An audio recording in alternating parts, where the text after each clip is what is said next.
Okay, I think I am live. All right, how's it going, guys? Here Going today, good. we're talking about Immaculate Constellation. We've got our panel, Tupa, Tim T, and Andrew, and we're just going to talk about this. How's everyone feeling today? Feeling good, man. Good day. Feeling rather immaculate. Immaculate Constellation. Yes, yes. So, yeah, this new reporting from Andrew Shellenberger, or Michael Shellenberger, sorry. We're going to be covering. Got a little stuff about kind of who he is, how he got into the UFO stuff, his previous work on this stuff, and then kind of diving into this new report. Before we get into that, let's shout out some of the chat. Who we got? Whoop-de Wowzer says hello. Miss A is here. Oh, thank you, Tupa. Jimmy in the house. Real whistleblowers don't hide. Yeah, we're going to talk about that a little bit. Angela Stick 11. Damn, I know this is late, but I was just kind of like, screw it. Let's just do it today, right? Let's just go for it. Brian Bortz, Immaculate Contention. Courage First, PDT. all of the little parodies of it are cracking me up, dude. Right. Thank you, Courage First, for the $10 super chat. Immaculate Constellation, Esta Noche. Who else we got here? John Doe, let's go. Angela Stick, yes. Hey Ocean in the house, where y'all at? I know I started a little late. I was still collecting stuff. Beats and Meats. RPK was just waiting for Matt Ford to finish moving his speech. Oh, did Matt Ford go live tonight too about this? Bet he did. There's definitely a little bit of a controlled rollout about this, which we'll get into. Diego J. Garza, every week is getting wilder and wilder. Not gonna lie, something is brewing. Definitely seems that way. Miss A. Eric Tumbleson, let's go. Gray Scout B, thank you for being here. We love B. Silver Star Gazer. Alexander Wildbaum. Dusty Bunny, thank you for being here. All right. So yes, today Michael Shellenberger released this article. Here's just kind of brief little outline thing. Thank you, Tupa. Immaculate Constellation. So basically, the overall gist before we get into like going through it all is a new quote-unquote UFO whistleblower who is not named and we don't know their role, has apparently given a report to Congress, Congress people serving on this issue, about a program he came across called Immaculate Constellation, which is apparently started after the 2017 article. And it apparently seems like, based on the reporting, it looks like a housing warehouse that kind of tried to get to all the UFO stuff before the UAP task force and before Arrow and before other kind of UFO reporting things. So it's kind of like a sketch, like off the books thing, right? If we're to believe this whistleblower. Based on some of the reporting today, it does seem like Shellenberger has talked to this person and they know who they are. Apparently they verified him through other sources. But yeah, that's kind of the overall big picture. Does anyone have any thoughts on kind of the big picture before we go into a little bit of Shellenberger's? We're going to cover the Twitter file stuff because it's interesting, his reporting on that, and then his intro to UFO stuff. But yeah, any thoughts on just kind of the news today? How did you guys find out about it? What's the pulse like right now? Dude, it was a big splash in the community, right? Like, tons of people were talking about it. It was all throughout the feed. It's a whole thing. That's why I love the parodies, right? Those are the best part. But yeah, I just saw it posted and reposted, and I mean, kind of wild, right? I mean, the phrase itself, warrants a lot of little, like, you have to take a second look at it. Immaculate Constellation. It's almost too wordy. But yeah, that was a great breakdown. I think we should dive right in. Let's dive in. Tim T, any thoughts before we dive in? Nope, just saw posts online today about it, and then started to do rehashings of previous Michael Shellenberger stuff, and just remembering other topics that he had. I think one of the biggest things to remember is that he's talked to a number of whistleblowers even before this guy. So this one is sort of interesting, especially coming up the week or two before the Congress hearings that are going to be coming out. Yeah, and I do kind of have a little slide about that too, where it's like, is this person going to maybe be at the hearing? Because yeah, this report went to Congress people. It's probably shaping the way they're viewing it. Michael Shellenberger, as we're going to cover, is kind of a established reporter in his own right. So there's a little bit of layer of credibility above, like, I don't know, some random person on Twitter, prison whistleblower Charles saying this. You know what I mean? But also Grant Levac in the chat. Good day from down under. Grant, I sent you the invite on Twitter if you want to hop in. No pressure. I don't know what time it is over there for y'all. But yeah, okay, so let's continue along with this. And yeah, I'm glad Tim T's here. We were talking about it earlier today in a space. He seems to have his knowledge of Shellenberger pretty handy. And Andrew's got some good insights too. So this will be a fun little panel. Okay, so here's just some coverage of the Twitter files. Let's see if this works. Author and activist Michael Shellenberger played a pivotal role earlier this year in releasing the Twitter files, which exposed the power big tech companies have on controlling narratives. Shellenberger shared previously unseen information regarding Twitter's content moderation before Elon Musk took over Twitter, exposing the level of influence high-level executives and the intelligence service had on the platform. The government no longer needs a predicate of calling you a terrorist or an extremist to deploy government resources to counter your political activity. The only predicate it needs is simply the assertion that the opinion you expressed on social media is wrong. Michael Shellenberger, thank you for joining us. Now, you have done a lot of work that's led global conversations around what you've dubbed the censorship industrial complex. Can you tell us a little bit more about that and why this work is important to you? Well, sure. I mean, my interest in censorship really began when I was one of the Twitter files authors. We were given access to internal emails and messages within Twitter. And what we discovered was at first the kind of censorship that you would expect, very politically correct, very sort of radical left censorship. But then we started to discover something very strange, which is we started to see requests from the FBI, the Department of Homeland Security, other sort of security and intelligence agencies asking for people to be censored. We found that very chilling and very strange. And that really was the beginning of starting to understand that there was a vast apparatus of government agencies around the world, not just in the United States, think tanks, some of them associated with universities, and other groups that were putting pressure on social media platforms to engage in outright censorship of people for just having different views, whether on COVID vaccines or on climate change or on various racial matters, sensitive issues that should be publicly debated, that our Constitution protects as free speech, really clear violations of the First Amendment. And we was shocking to see that the government was funding these organizations to the tune of tens of millions and maybe hundreds of millions of dollars. And that's why we labeled it the censorship industrial complex, because it's quite big, quite powerful, and really until recently was hidden from the public. All right, so I got one more with him on Rogan, and then we can maybe discuss this because it's pretty big, and I know Tupa's got some thoughts on it. What was it like to get a hold of the Twitter files? Like, what was that experience like? How did that go down? Exciting as hell, man. I mean, seriously, there's been a lot of misinformation about that itself, but Barry Weiss contacted me. She lives in LA, and she got in, and she's like, how soon can you get over here? And I was like, let me finish this interview I'm on, and I'm over. And yeah, it was incredible. I'd never met Elon before. I met him at the coffee station, just making himself a cup of coffee. He had no idea who I was. And yeah, we just got into it. It was I was sort of the least known of the big three journalists that were there. It was Barry Weiss and Matt Taibbi, who was on.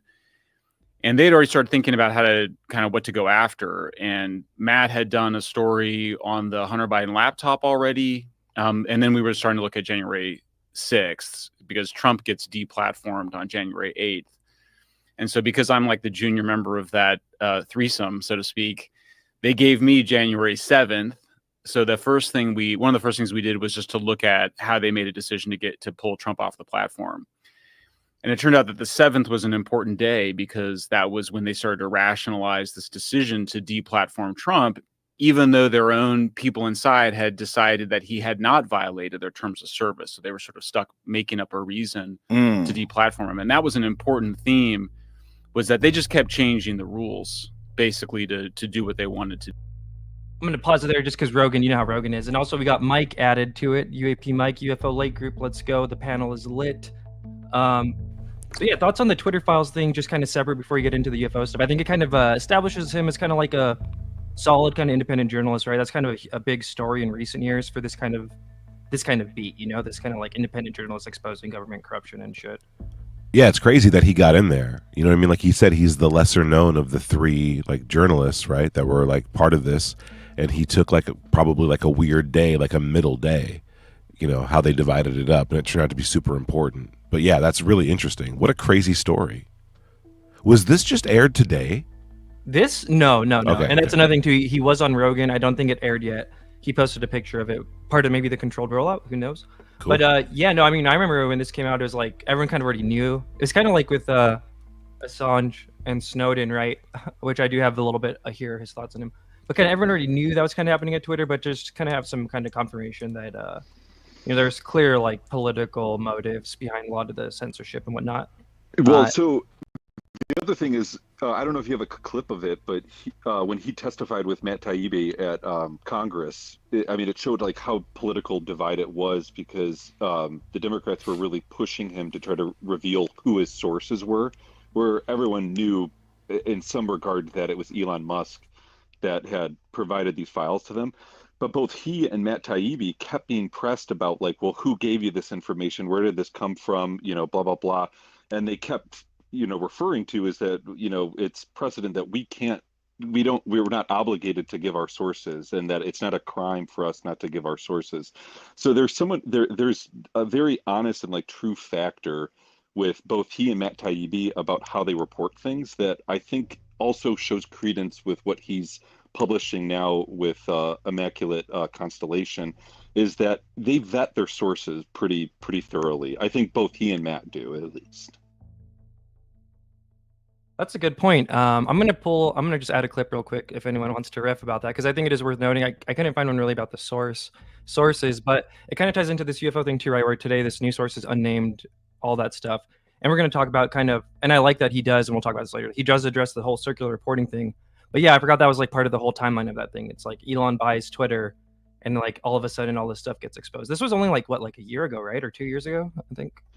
Yeah, not that long ago. And they honestly, there's clips online people can find of them being pressed about, well, where did you get this, and why are you only reporting it for helping Republicans out? That's how they were kind of viewing it, where Matt Taibbi actually ended up having a falling out with Elon Musk later on, and then I think that whole Substack drama started to happen too, where Elon started to block the Substack links on Twitter because they started to also report, on how Republicans were also asking for censorship, and I think the biggest approach for these guys is just showing the overreach of government, and that's one thing that I want to make sure that is clarified with the Immaculate Constellation is that what Shellenberger's main point here is, regardless of this is some sort of black ops, government tech thing or whatever it is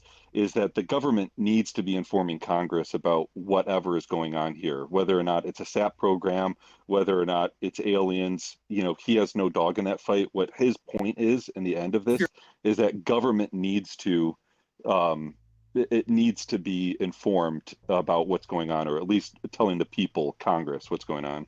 Yeah, and I think that's all important. And I'll just play the clip real quick. It's short. I don't even know if I don't think he mentions the sources thing. It might not be the right one, but just to show that, like, yeah, the reporting got to a serious level to where it was like in Congress. Public policy would become the captive of a scientific, technological elite. Eisenhower's fears were well-founded. Today, American taxpayers are unwittingly financing the growth and power of a censorship industrial complex run by America's scientific and technological elite, which endangers our liberties and democracy. I'm grateful for this opportunity to offer this testimony and sound the alarm over the shocking and disturbing emergence of state-sponsored censorship in the United States of America. The Twitter files, state attorneys general lawsuits, and investigative reporters have revealed a large and growing network of government agencies, academic institutions, and non-governmental organizations that are actively censoring American citizens, often without their knowledge, on a range of issues. Yeah. So, and yeah, thanks for being here, Tim, because I feel like you got a lot of Shellenberger insight. So that's good to hear. I mean, that he was kind of beefing with Democrats and then Republicans later, right? If he's kind of being true to like his foundational stuff. And that's why I wanted to include this, right? Kind of because of this whistleblower is like unnamed, unknown. Nobody even knows. They even made a point of specifying that we don't know the gender. But apparently he's talked to them. I think it's important to just kind of get an idea of who this person is, where they're coming from, to like, so everyone can evaluate what this story is. Because a lot of people are already saying like this is all BS too, by the way. That should be noted. Yeah, we'll kind of get to some of that because yeah, no one's ever heard of this new program today, but we're still kind of in pre all that stuff yet. But let's see what else we got here. I am a bit Okay, so yeah, so Tim wanted to show this, and I think it's also worth showing like the mentality of the person reporting. So here's Michael Shermer, skeptic. This is about last year, I think, when because Schellenberger kind of got into the UFO stuff like last year. Would you guys agree, or was it about 2 years ago? I think it was about the Grusch hearing and all that stuff, which we do have here. I'm pretty sure it was 2023. He began reporting on the UFO issue. Here's him on Assange and Snowden, and it's just kind of worth noting too. The disclosure people, I think most of them kind of hate Assange and Snowden, right? I think Elizondo and Mellon have both spoken negatively about those people. So just kind of, I think it's just worth noting, like all the kind of movers and shakers in here, how they kind of feel about quote unquote whistleblowers. And even if this is considered a whistleblower or not, I don't know if I would consider it one, but I guess we'll just play the clip real quick. conflicted. Just a slight sidebar on Ed Snowden and Julian Assange. You know, it's good to know our government was up to all these sorts of things. I think I'm not sure about some of the details of who our operatives were in other countries. Maybe that wasn't right, but you know, for Ed Snowden especially, I really was impressed with him. You know, we wouldn't have known about a lot of the stuff that was going on. And as a democracy, an open society, you have to know some of that. I guess the rub is, where do you draw the line? Yeah, that's that. I mean, I think that we've had a system where you have congressional oversight and you do have, security around that. I don't know exactly how it works. You know, we have secure compartmentalized information facilities called SCIFs where they get briefings. So I think it's one of the, my sense is that we are, that this is cyclical, that we had the last big cleaning out of the intelligence agencies in the United States was in the 1970s under this church committee hearings, which was a truly bipartisan effort. It helped that you had a huge scandal in the form of Watergate, but also secret bombings of Southeast Asia and the spying on Martin Luther King and experiments with psychedelics and all sorts of other kinds of inappropriate abuses of power. I feel like we are overdue for that bipartisan commission, a Truth and Reconciliation Commission, where you're not going to punish anybody. No one's going to, we just need to get the facts out and clean house a little bit, because, bureaucrats, when you have billions of dollars in secret budgets, it can go to your head and you can start to abuse that power. And so for me, that's, we saw it with FBI. We think there's there's very strong evidence that FBI has been absolutely exaggerating the domestic terrorism and domestic extremism. We've been showing that Americans remain the most tolerant and the most accepting people in the world of racial, sexual, and religious minorities. So yeah, just a quick little clip there. I don't know. Do you guys have any thoughts on this? Wow. I think it's interesting the way the disclosure people view Assange and Snowden. It's kind of like a litmus test for me on how people view information flows, how they view those two people, right? Yeah, that's a great way to put it. Yeah, I think it's like interesting too how he's talking about there needs to be a new church committee of in our era on revealing this information. And I've kind of talked about it in other spaces or places that we've been at, but I feel like the government has learned from so many of their mistakes in the past and how to keep things compartmentalized and try not to let it come to the light of day, which is why I don't think we've had necessarily like a church committee in, the last 50 years or so, to silence people or to keep a lot of things under wraps. And I think it's interesting that he brings that up as a reference point on how much needs to come. He used a phrase where he had said, everything that comes to light, becomes sterile, or, some sort of line like that, which I think sunlight is the best disinfectant, right? Yeah, exactly. Which I think, is what he's hinting at, is that there's so much that's kept behind closed doors that the American public, in a democracy, we should know what is happening. Yeah, so I think like just the clips we kind of seen so far, I don't know. He seems like a intelligent person. Seems like he's kind of got a moral code he likes to stick by. So I think that's just kind of worth noting. But also, like, at the same time, this UFO field is so full of like disinfo and grifters, and trust me, bros, like even somebody like altruistic like that navigating this world could like end up all strung out and spun out, And I got some stuff later about Brian Bender, who is the Politico reporter who covered a lot of this 2017 stuff with Leslie Keane, he But- later said he felt manipulated and stuff like that. Yeah, what do you think, Mike? I just want to say this is something we have to think about too. Is Michael's legacy is tied to, the Twitter Files stories, and I really doubt that he would take a flyer on, tainting his legacy with some UFO story that he think is, I really think Michael has chased this down to the point where, any other journalist would just feel beyond reasonably confident. So I just don't think that they're going to trick him. Yeah, it seems like a proper journalist. Yeah, what do you think, Tim? Well, so he was I watched that Ross Coulthart interview that he had just done, and he was bringing that up as well, is that it's been a year and a half, I think he said, since he actually had done like a report on the UAP stuff. And he said the thing is because I wasn't going to report anything unless I found it credible or interesting. And he also had stated in multiple other interviews is that he finds his sources. He doesn't take what people come and give him. He goes out and finds it. And then he's pressed later too about, well, how do you do that?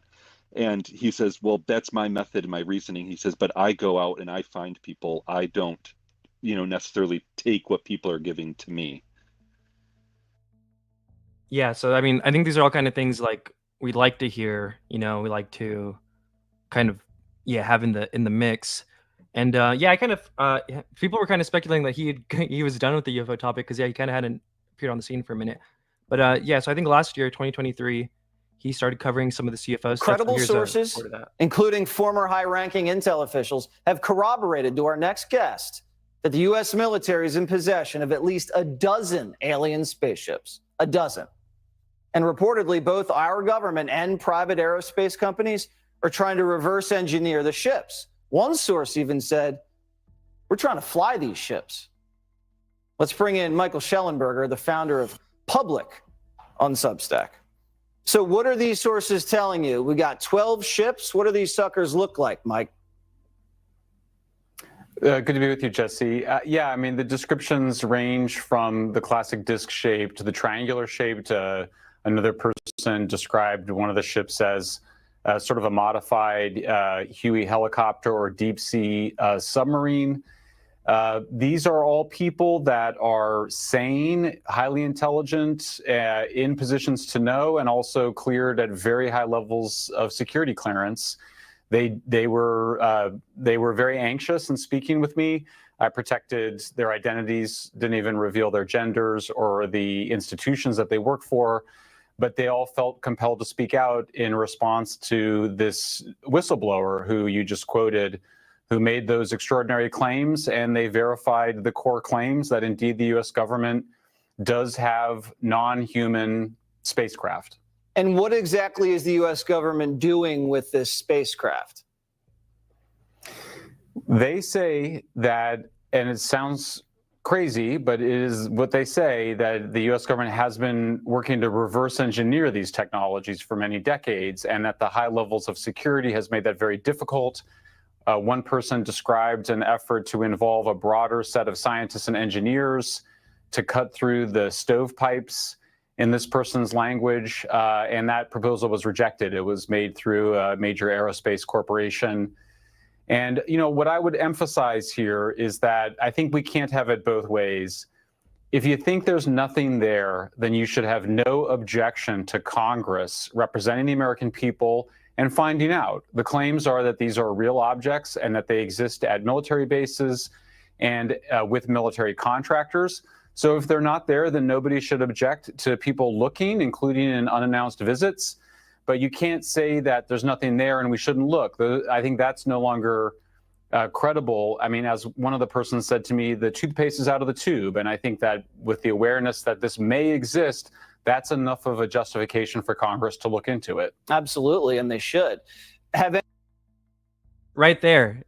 One of my sources told me the toothpaste can't be put back I in the said tube. that's Elizondo. Who do you guys think he's talking about there? Totally Elizondo. Totally Elizondo, right? Yeah, 100%. Yeah, so Steve Long here, glad to hear, bro. He says, sunlight is the best disinfectant, yet every single disclosure, quote-unquote, whistleblower and narrative is the total opposite of transparency, a non-sources, zero verifiable, supporting evidence for claims, etc. Yeah, And I think that's kind of what a lot of the people are just kind of wary of.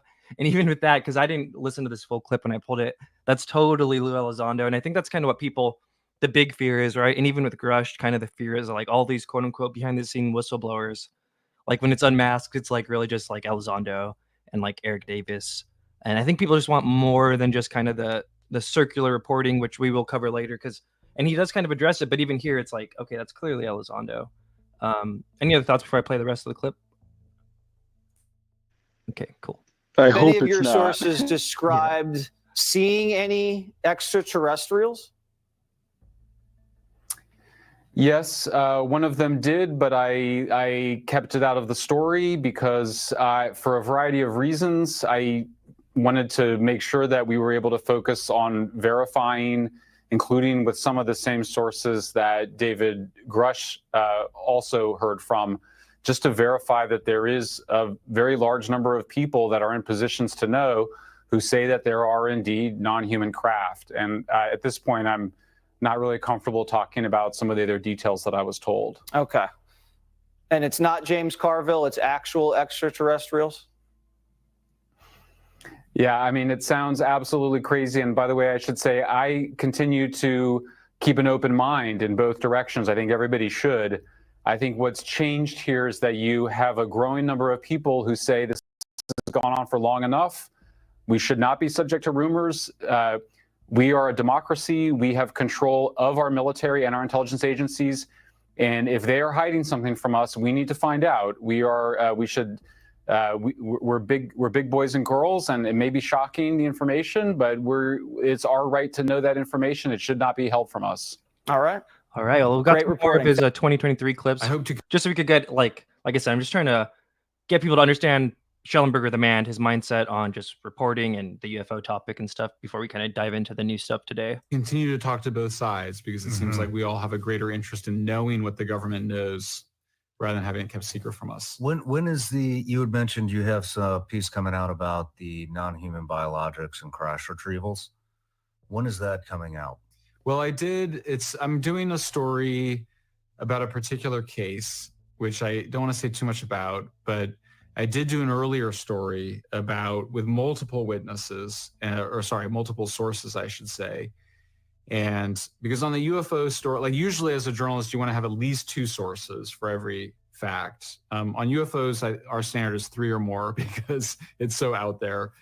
I like that. No, we had multiple sources, and they're well placed in a position to know that says that the U.S. government has really between 12 and 30 or so retrieved craft of non-humans. I did not report non-human biologics, but David Grusch in his congressional testimony did report that.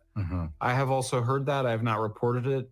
I was happy to let someone else say that, but yes, that is coming up in the reports. I wrote about a crash in Brazil that occurred in the 90s. It's a pretty well-studied crash where there was multiple witnesses that say they saw non-human entity, including, alive and dead. And so that is not easy to dismiss. That's for Junior, right? If people at home. Absolutely. Gotta be. Which kind of, I think, kind of ties into there's a rollout for this, because even in his article, and maybe I'll make a slide while we're watching something else of it so we can watch it. But yeah, he does kind of reference that he does have like a plug for James Fox's new documentary in it. Oh, actually, you know what? I totally should. I'll pull a clip while we're watching something else. But we'll finish this out, and then, because I do like what he said about the 3 sources thing and his view on being a journalist in this sphere. I'm glad he recognizes that it's crazier than other spheres. Particularly the character of the witnesses and the fact they haven't changed their story and they didn't say what they said for money. In fact, they claim to have turned down money to change their story. So there's just a lot more there than I think most people realize. And it's good for that to be a source of fascination because it's super interesting and important. If humans are indeed, we know that we don't revolve around the sun, and we know the earth is not flat, and it may turn out that we're not alone in the universe. And if that's the case, then it'd be really fun to find out while we're all still alive. So yeah, anyone have any thoughts on that? Kind of, he did touch on. I'm just gonna play it so you can see the beginning there. Wait, did he say that we don't revolve around the sun? I don't know. Okay, Maybe cool. He might have just had a Cool. I think he misspoke, but I mean, still okay. But yeah, he might have been misspoke. He's on it, man. I'm Or surprised. maybe that's the real disclosure. I mean, I'm surprised people haven't said that. Can we run the end of that clip again just to see?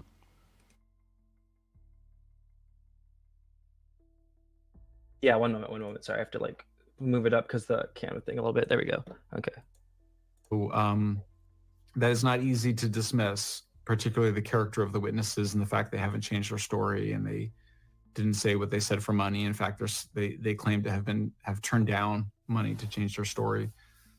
So there's just a lot more there than I think most people realize, and it's good for that it be a source of fascination because it's super interesting and important. If humans are indeed, we know that we don't revolve around the sun.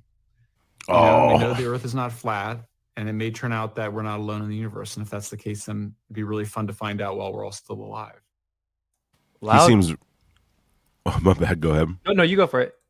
He seems so interested in the topic. He's seen some stuff, dude.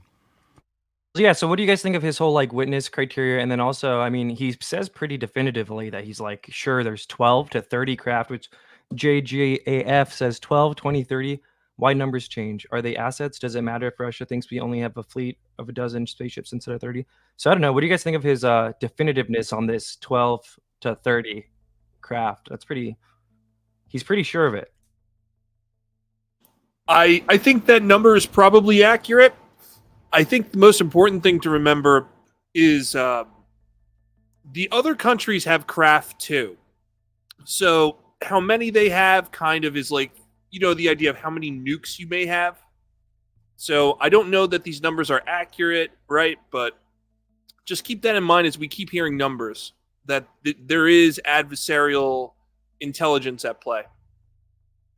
In other interviews too, he says that there's like a definitive number of craft, and then there was like a number of partial or like materials of craft too. So I feel like sometimes it can be hard to even put a number specifically of what it is, but it sounds like they're talking about full craft. Well, he had been talking about full craft and then like parts of like crashed retrieval stuff. Yeah. Is it 12 pieces of the arts parts? No, I'm just kidding. Watch it be that though. Here's another one. Here's him on the 2023 shootdown. So yeah, it's gonna be a little fun episode. Just to learn a bit about this guy, some fun stuff. I'm about to get into the new stuff. Been digging into past UFO whistleblowers who have been silenced by the government. We're going to get into that with you in a second, Michael. I've got so much to cover with you. You've got so many new exclusive details on all of this. I want to start, though, with this new account from a military pilot, F-18, saw something. Tell us what you know. Yeah, well, so what we're hearing is that on February 21st of this year, an Air Force pilot had their radar and electronics malfunction at the very moment that they encountered a very large UAP that the person that gave us this information said was not a UAP that you would want to encounter, meaning that it was frightening to the pilot. The radar also showed that there were multiple UAPs in the vicinity. This is an extraordinary account. As far as I know, we're the only people that are reporting on this incident. I think it's fair to say that it's not the only incident like this. Obviously, tomorrow we're going to hear from David Fravor, who reports on the famous Tic Tac incident. But I think it gives you a sense of just how many incidents there have been that have not been reported and that have been kept secret by the U.S. military. And I think it's time for the secrecy to come to an end. I think that's one of the big takeaways here, is that whether or not you think UAPs represent some sort of alien or non-human intelligence, or whether it's just some more earthly explanation, I think the American people deserve some answers. We live in a democracy. Civilians control our military, not the other way around. And I think it's time to get some answers and put an end to this, I think, overly secretive business around UAPs that, as you mentioned, has been going on for at least 75 years. Yeah, and I know you have a new article coming out tomorrow that details the past 75 years, the threats. We're going to get to that. It's interesting, too, your new reporting about this F-18 pilot, yet another pilot within the military who saw something like this, even the equipment shutting down. It's just fascinating. I want to ask you about the hearings. So yeah, sorry. Still kind of adding stuff to it because there's a little bit of stuff I forgot to add. But I mean, I don't know. He was kind of on with it with the 2023 shootdowns, so it's kind of good, right? Kind of in the mix, kind of keeping up to date with it. Arthur, our friend Arthur, knows a lot about that case. I think it's pretty interesting case.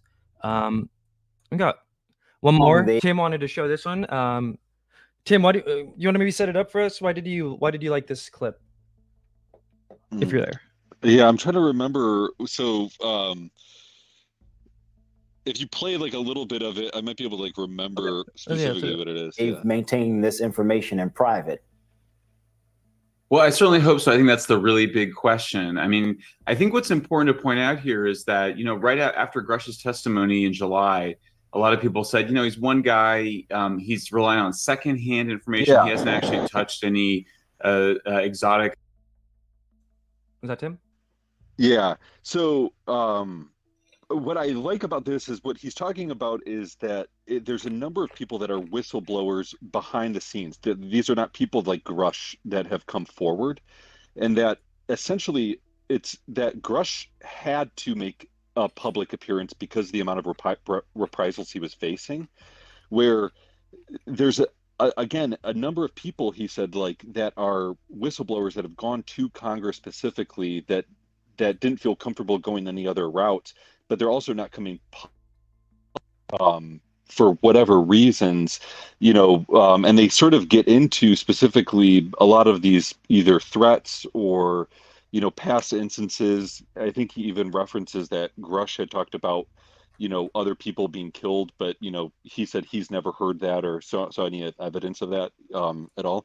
But I just think it's interesting that the point is that there is a number of whistleblowers, what he's saying, that we are not aware of, that it's not Grusch, it's not this inner circle of people, that it's a variety of people behind the scenes that have started to make their voices heard, whether or not they're in the privates, whether or not they're in the military. Yeah, and this clip is kind of long, so we'll just play a little bit of it and then we'll probably go to the next one. But I think that's kind of everyone's fear. And Shellenberger, you know, I was saying earlier today, he's kind of like his own little entity, his own little island in this whole UFO sphere, and it's just so rife with manipulation behind the scenes and stuff like that. And trust me, bros, that like, yeah, it's honestly not like even like I don't want to sound like I'm a hater on Shellenberger. It's more of just like a genuine concern for him and his reporting. Although, like when we covered some of the other stuff, he seems like he is pretty thorough. I did like hearing him say that thing about the 3 to 4 different people corroborating. Steve Long says Shellenberger admits the disclosure topic is crazy and full of investigative hazards, yet he investigates the topic in the same old subjective anecdotal style and opens himself up to usual hazards. Yeah, so there's good that he acknowledges it. Let's just play a little bit more of this, and then we're going to get into the stuff of today. Materials or spacecraft. But now we have reports from multiple sources, including people that have had direct contact with these programs, telling us that indeed many of Grusch's claims were accurate, including about the retrieved craft around reverse engineering programs. You know, I would say there's still multiple possibilities here. I am agnostic myself. I do not know what is going on. There is a possibility, for example, that this is a kind of social contagion, a kind of effect of human unconscious that particularly impacts military intelligence folks. It's not inconceivable. The thing that's so strange, though, about it is this intense level of secrecy. Hold up, that's a pretty interesting little thing he said, right? Yeah, that was, I wrote to you about that too, because I was like, what the fuck does that mean? Like, what is he saying? What is that social contagion? And it's like a selective unconscious. What is that? And it only affects intelligence folks. That kind of reminds me of what Pasolka said, right, Tipo, where it's like, there's this weird kind of intelligence community, like, I don't even know what to call it, religiosity. Very strange. I'm gonna actually, where are we at? I'm gonna move it up so I could play it back a bit. Yeah, run that back, man. That was really kind of weird and throwaway, and he kind of said it matter of fact. Let's see where we at. Maybe I think it was like here. I've had direct contact with these programs, telling us that indeed many of Grusch's claims were accurate, including about the retrieved craft around reverse engineering programs. I would say there's still multiple possibilities here. I am agnostic myself. I do not know what is going on. There is a possibility, for example, that this is a kind of social contagion, a kind of effect of human unconscious that particularly impacts military intelligence folks. It's not inconceivable. That primarily infects military intelligence folks? Or did he say infects or effects? I don't know. Either way, Effects. Mm-hmm. Very weird. I don't know. Well, he's referring to Gary Nolan's research there, right? And Kit Gray. Right? Yeah, I think so. And kind of you hear Diana Pasoka echo this stuff, right? You made a video about that, right? What was the hierarchy of being, she called it, or something like that? Yeah. She was on Danny Jones' podcast back in the day, and they went over that. Tim Taylor's hierarchy of beings. And it goes God, angels, off-world beings, certain factions within the intelligence community, and then just normal humans. So that was the hierarchy of beings. Yeah, it's really weird. There's this underlying kind of thing that pops its head up every now and then. Not saying everyone buys onto it, but like what Tuba said here, this idea that the intelligence community folk are somehow more connected to the phenomena or somehow above normal humans in relation to this. And it's just kind of interesting that Shellenberger, honestly, to me, kind of echoes that right here. So I don't know if that's a point plus or against. Yeah, in that Shermer interview too, as well, when because Shermer's like this big atheist and is always kind of debating people and trying to find avenues around that. It brings it up that Shellenberger is like, I don't want to say he's like a born again Christian, but he had found Christianity later on in life, and I want to say within the last 5 years or something like that, and they get into that. So I remember when I heard him say that in this interview, I was like, oh, is he also taking this in as some sort of religious thing? And especially the name of this program, I was kind of like, it started to make me wonder, but that his faith doesn't affect his journalism, so I'm not sure. Well, that's good to hear. I'm going to play a little bit more of this, but like I said, we're probably not going to play the full clip because it is kind of long. The thing that's so strange, though, about it is this intense level of secrecy, which has actually increased in recent months. So it didn't even make it into the piece, but they've been denying more freedom of information requests to the federal government, to the main person that requests, a guy named John Greenwald. That after during the hearing, Grusch said, "I'll tell you where these retrieved craft are at specific bases or military contractors." They would not let him have a skiff or a kind of secure compartmentalized facility.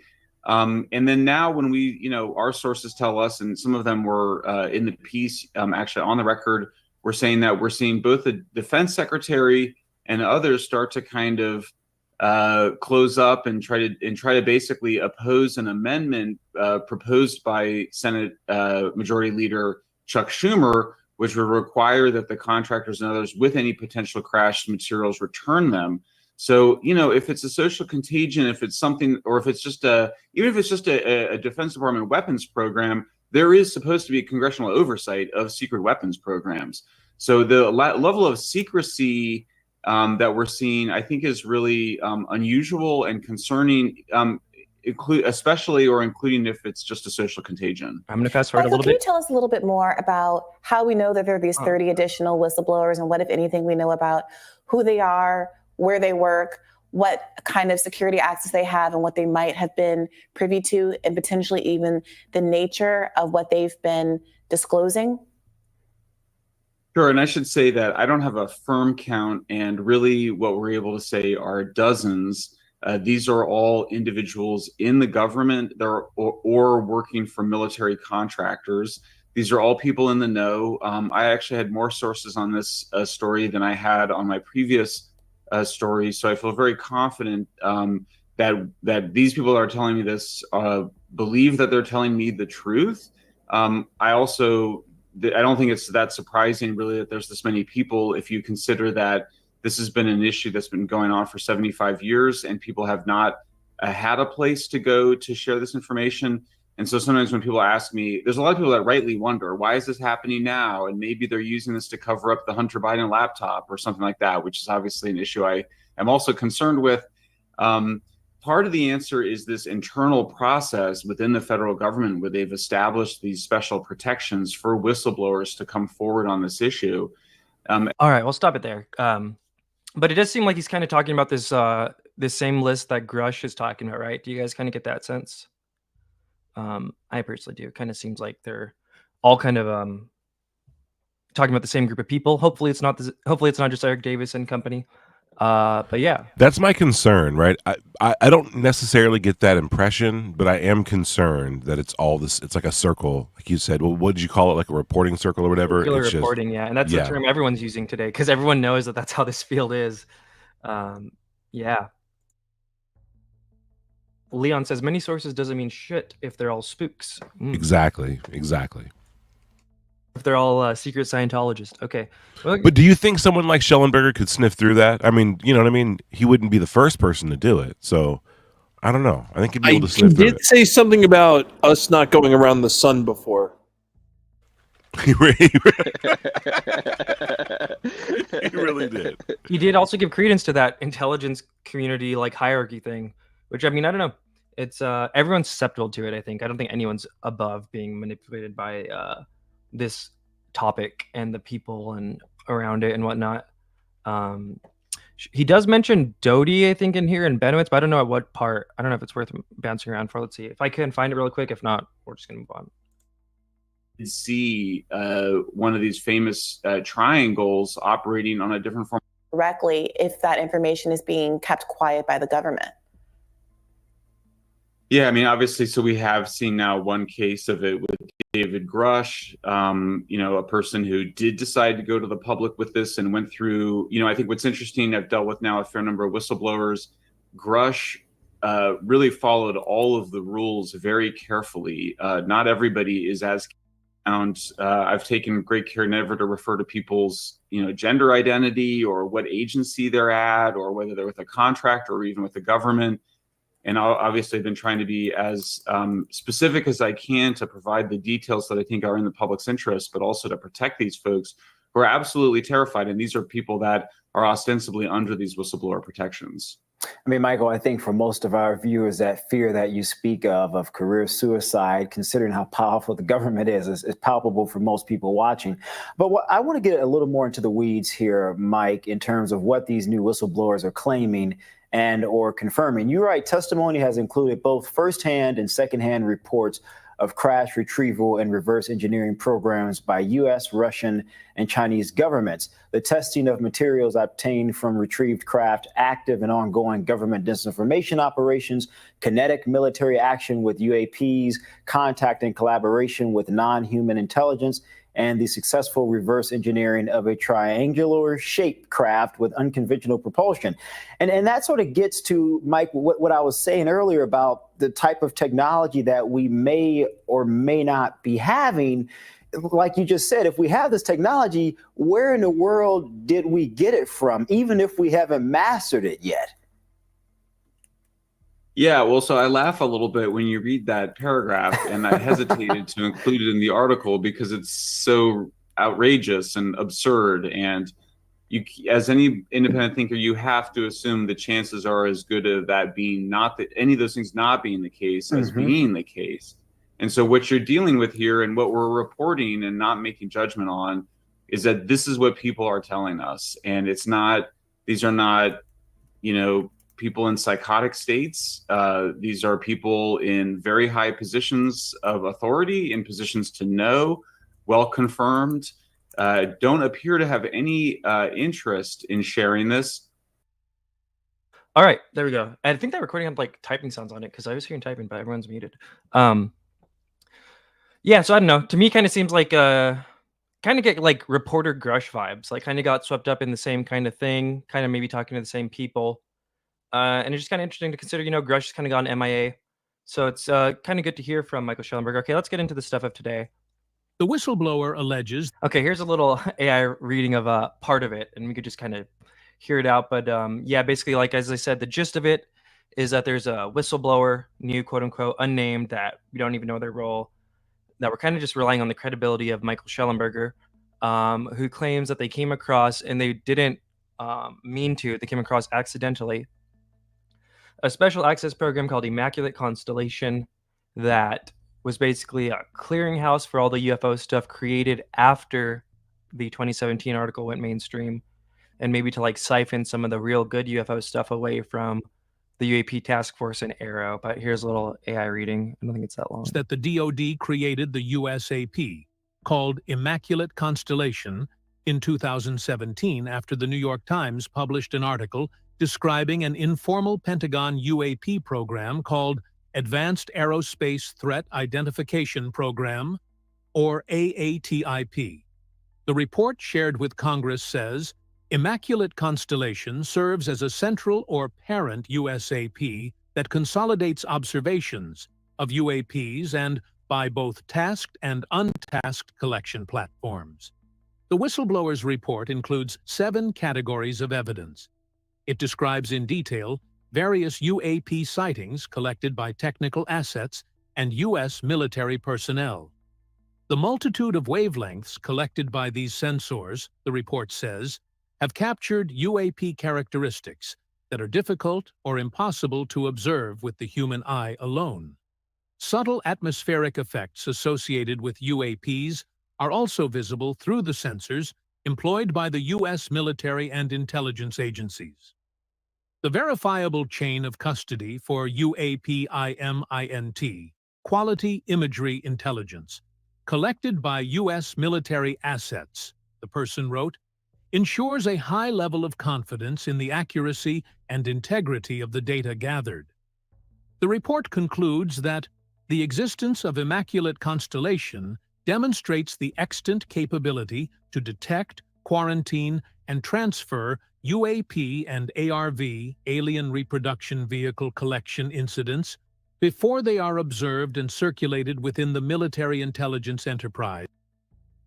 Just pause. It's kind of an interesting point. I do have a slide for later, but he kind of lays it out there. And maybe I should have added, if I had more time, I probably would have added text to this. But he says there's basically this program is designed to like get in front of all this stuff before any of the other intelligence agencies, and even naming ARVs, which is alien reproductive vehicles, which is pretty interesting. Had some people having different feelings on it, but yeah, as this thing is saying, I think another layer of quote unquote credibility, or why people are taking this seriously, is that this report was submitted to a bunch of Congress people, and I'd like to imagine that if Shellenberger is reporting on it, that maybe it's being taken seriously upstairs, and that's why they're talking about it. It was funny. Steve Long said, Doty Falcon in the silhouette. Imagine it was Doty was the source, or even funnier, I think the funniest source I think would be Charles, the prison whistleblower. If like that's who we learned the source was. I don't think it's either of those. But yeah, we'll just play a little more. Oh, and somebody said, is this the same AI voice that sent a letter to Ashton? I don't know. It's one of the 11 Labs voices. I think it's named Steve or something. Thus serving as a means of enforcing internal information security. A former IC official confirmed to public the existence of Immaculate Constellation. That program is run out of SEC DEF, Office of the Secretary of Defense, the person said. They don't want to acknowledge it's real. The same person warned that simply printing the name Immaculate Constellation could trigger government surveillance under the Foreign Intelligence Surveillance Act, FISA, of whoever publishes it. They won't comment on it, but talking about it will put you in the danger zone. Here's another point worth noting, right? This kind of got people all talking. Everyone was like, it was, I don't know, Tuba, what do you think? It was kind of the expected reaction from everyone today with a drop like this. Everyone was all like gasping at, oh, you could go to jail for even saying it. Like, hero that he typed it. Yeah, what are your thoughts on that angle of this whole thing? I mean, it is almost like a chain letter. Kind of, do you know what I'm saying? I'm not trying to knock the journalism or anything, but the claims are so crazy. You know what I mean? Like, merely uttering this word or writing this down somewhere would put you on a list or something. It's almost like a fantasy. You know who was really pushing that today was Corbell.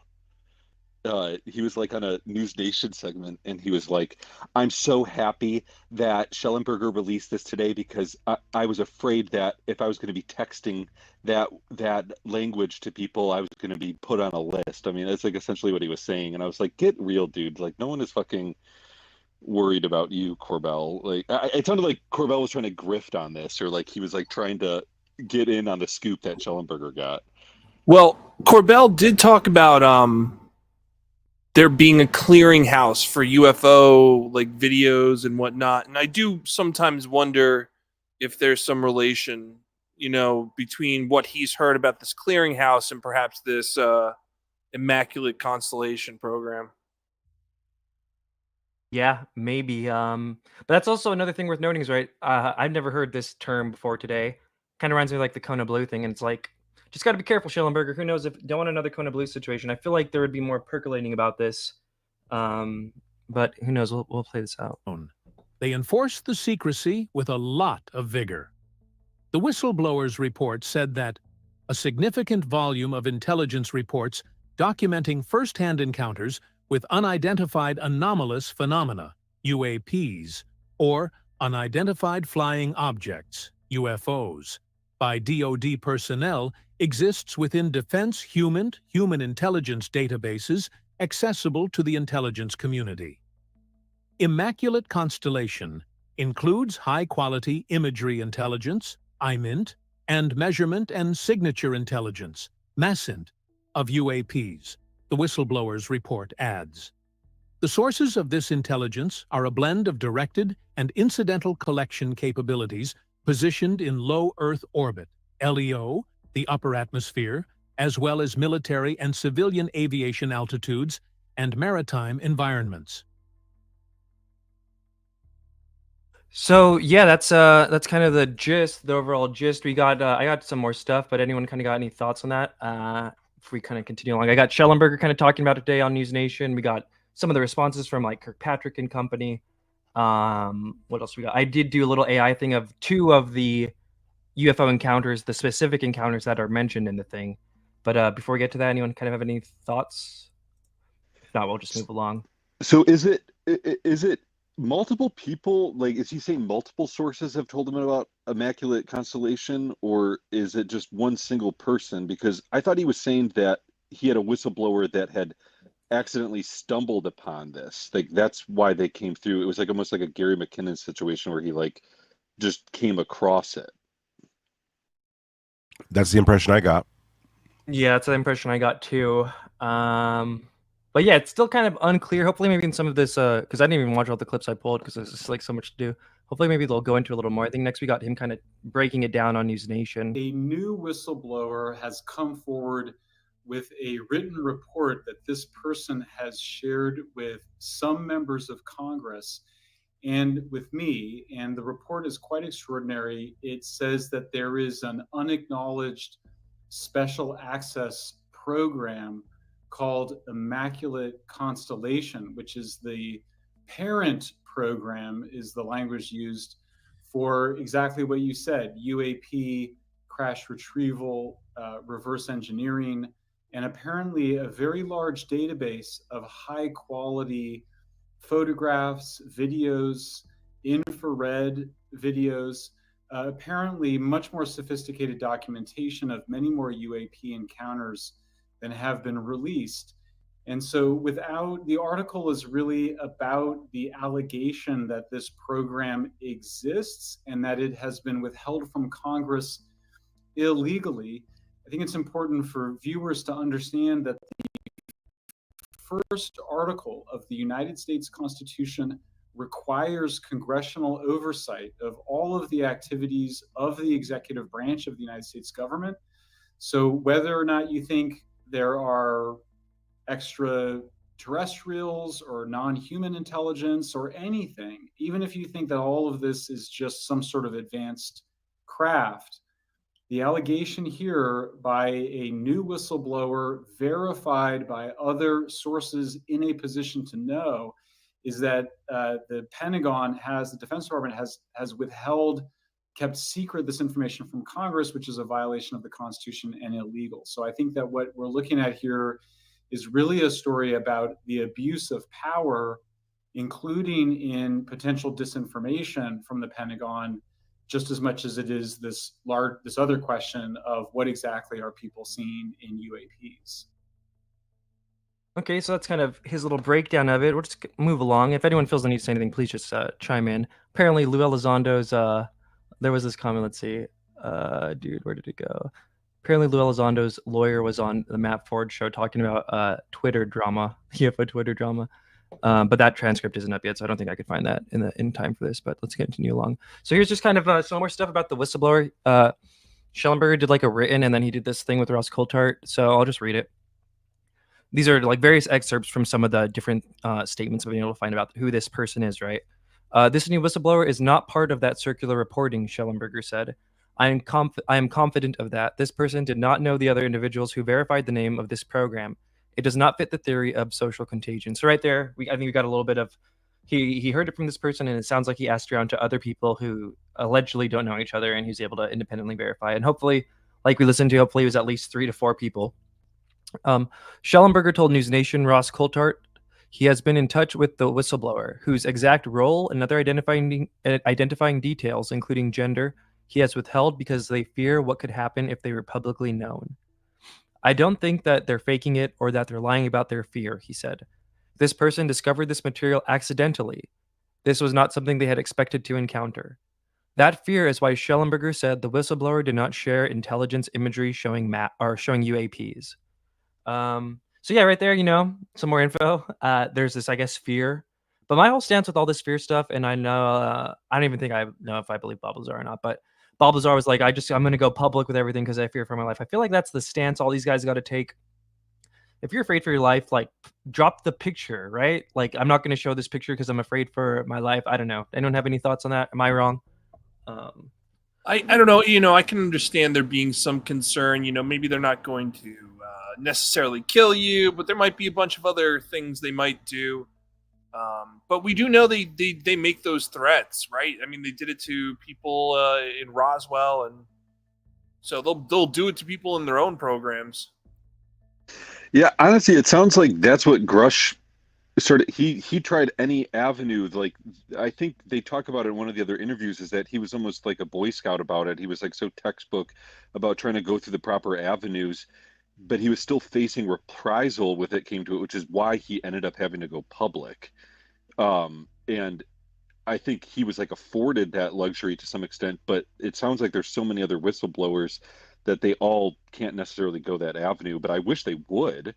And one thing I wanted to mention was with Shellenberger in that previous thing, what he's talking about is, them stumbling upon this information. One thing Coulthart had brought up as well is, Edward Snowden's been asked this as well, is like, did he ever search for UFOs in the, NSA files? And he said he did, and he never found anything. And then Coulthart makes the assumption is that the reason why he never found anything is because it's on a completely private server, some other separate server, which I don't think that's like how the NSA works or anything. But he was claiming that was like validifying what Shellenberger had found. I'm trying to remember what it was exactly, but I think it was around that clip you had shown. Do you guys think this is one of Grusch's 40 whistleblowers? Would that eliminate them from being non-affiliated? Yeah, I think it's probably one of them, and I don't know if it's been mentioned. I think this is James Fox's guy, probably too. That's just my guess. Yeah, I do have a part of the program trail. I'm trying to probably during one of the next clips I play, I'll add it that slide, because he does, like I said, he kind of shills the program, the upcoming documentary, and that Kirk McConnell guy specifically, who's that staffer who was featured in that one picture with Brandon Fugel and Kirkpatrick and all that jazz. So yeah, I'm curious to see. Like I said, there's definitely some coordination, right? Ross Coulthart already had his interview ready to go today. He's going on Rogan soon. He shills the upcoming program documentary. I'm curious how much overlap there is with James Fox's documentary. Let's see what else we got. Oh yeah, so then I got some discussion on the name. I thought this would be just kind of fun, right? Because we talked about this in the thing. Here's someone made a video about what the Immaculate Conception is. Because this name, right? Immaculate Constellation is wild. So we'll just kind of watch it, because I think a lot of people kind of mistake what in the Catholic tradition this name means. So let's just go for it. The feast day of the Immaculate Conception. For Catholics living all around the world, 8th of December is a special feast day known as the Feast Day of the Immaculate Conception. Many people mistakenly believe this commemorates the day when Mary miraculously conceived Jesus. However, it actually relates to Mary. Catholics believe that she was conceived without original sin, in preparation for what was to come. Catholics believe that God planted a garden in Eden and placed Adam and Eve there to look after it. They were the first man and woman. Adam and Eve were told they could eat from any tree except one. They both gave in to temptation and ate fruit from the only tree they had been told not to eat from. Their wrongdoing deeply offended God, and they were banished from the garden. We are all children of our parents. Therefore, Catholics believe we inherit their sin. This sin is called original sin. Adam and Eve are known as the first parents, and because of their actions, it is believed by some that babies are born into the world with original sin. Baptism is thought to be one way of cleansing the soul. Catholics believe that the Blessed Virgin Mary was given an amazing gift from God. She was conceived in the womb of her mother, Saint Anne, without original sin, as she was to become the mother of Jesus, God's only son. This great gift which Mary was blessed with is called the Immaculate Conception. She spent her whole existence in a perfect relationship with God. In the Catholic tradition, the Blessed Virgin Mary is held in great esteem as a model of purity and holiness. I'll just pause there. So yeah, it's even I was raised Catholic, so even growing up until I was in like 5th grade or so, I just always thought it meant like Mary got pregnant without like conceived, you know what I mean? But it's actually more about her as a person being born without original sin. And it kind of made me think, I did pull this, like this name is just so religious, Immaculate Constellation. Like, why are they doing it? I did pull this. We got Lou. Can't do an episode without Lou. I was wondering, we kind of talked about this earlier. Like, is this related to like the Collins elite stuff? Like, are the people who believe in all this stuff really into like the Lady and Marian apparitions? Let's watch this. Religious fundamentalists inside the Pentagon and inside the U.S. government, and specifically the intelligence community, that have a very, how shall I say, strict interpretation of their philosophical belief system. Elizondo recounts one specific encounter with a high-ranking member of this so-called Collins elite. He stopped me in the halls at the Pentagon. He said, "Have you read your Bible lately?"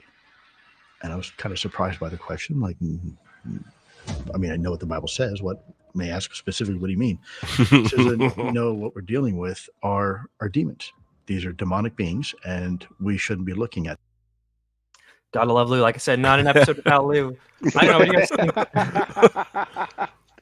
Is Immaculate? So let's just take on the religious thing, because then Greider did. Our friend Greider, he did raise some points that I have on the next slide about there's actually a military use for the word immaculate, but just on the religious side. And Andrew, I know this is kind of your area too. If anyone wants to hop in on thoughts on, let's just run with Shellenberger for a bit. Like, everything he's saying and reporting on is true. This program is real. What are your guys' thoughts on the name? Yeah, it definitely screams of, Catholic or Christian mysticism. You know what I mean? Something like that. It's definitely in there. The idea too that, I mean, like, Lou's a funny guy to be like criticizing this, because he like associates with some very interesting people, and he has his own esoteric beliefs. Not a lot of people know what that square, triangle, circle symbol means, right? On his face? Oh. It is an interesting facial hair choice. I've never seen it before or since. But yeah. It's true. Lou's Immaculate Deception. Hello, Dr. Strangelove. Good to see you too, buddy. But yeah, I don't know. What do you think, Tim? UAP Mike? This name. Let's run with Shellenberger. Thoughts on the name, if it's all real? I mean, I think it's interesting too that all that stuff kind of came out with like the Catholic Church. Grusch was kind of pushing that thing about a UFO and that there's archives in the Vatican and stuff. And then if this is called Immaculate, so is that tied into any of this? Yeah, I don't know. That's a great point. Yeah, the Catholic Church is actually kind of surprisingly in the mix with a lot of this disclosure stuff, right? Like Diana Pasulka. I don't even say it as a bad thing. I would consider her like a little bit of a Catholic, not a plant, but just a way for the Catholic Church to have a voice in the discussion, right? And I point to her being given like exclusive access to saints that basically, when you look at the saints, they have like superpowers, like remote viewing and telekinesis, but just in like 1500s language. I think by location. Yeah. I think it's probably kind of arbitrary, right? The some of the language about this, it's arbitrary but also relevant. There's also the obfuscation angle too, right? Maybe they're trying to throw things off the scent or just be troll out of nowhere. Like, I don't know. Yeah, All right. in my mind, they choose a name for a reason, and I don't think it's any secret to anybody that the Vatican has a major role in the secrets of this world, and not just the Collins Elite, but the Opus Dei. So I think they choose the names for a reason, but So what's also your it could full be a reason Catholic boy to view on the name?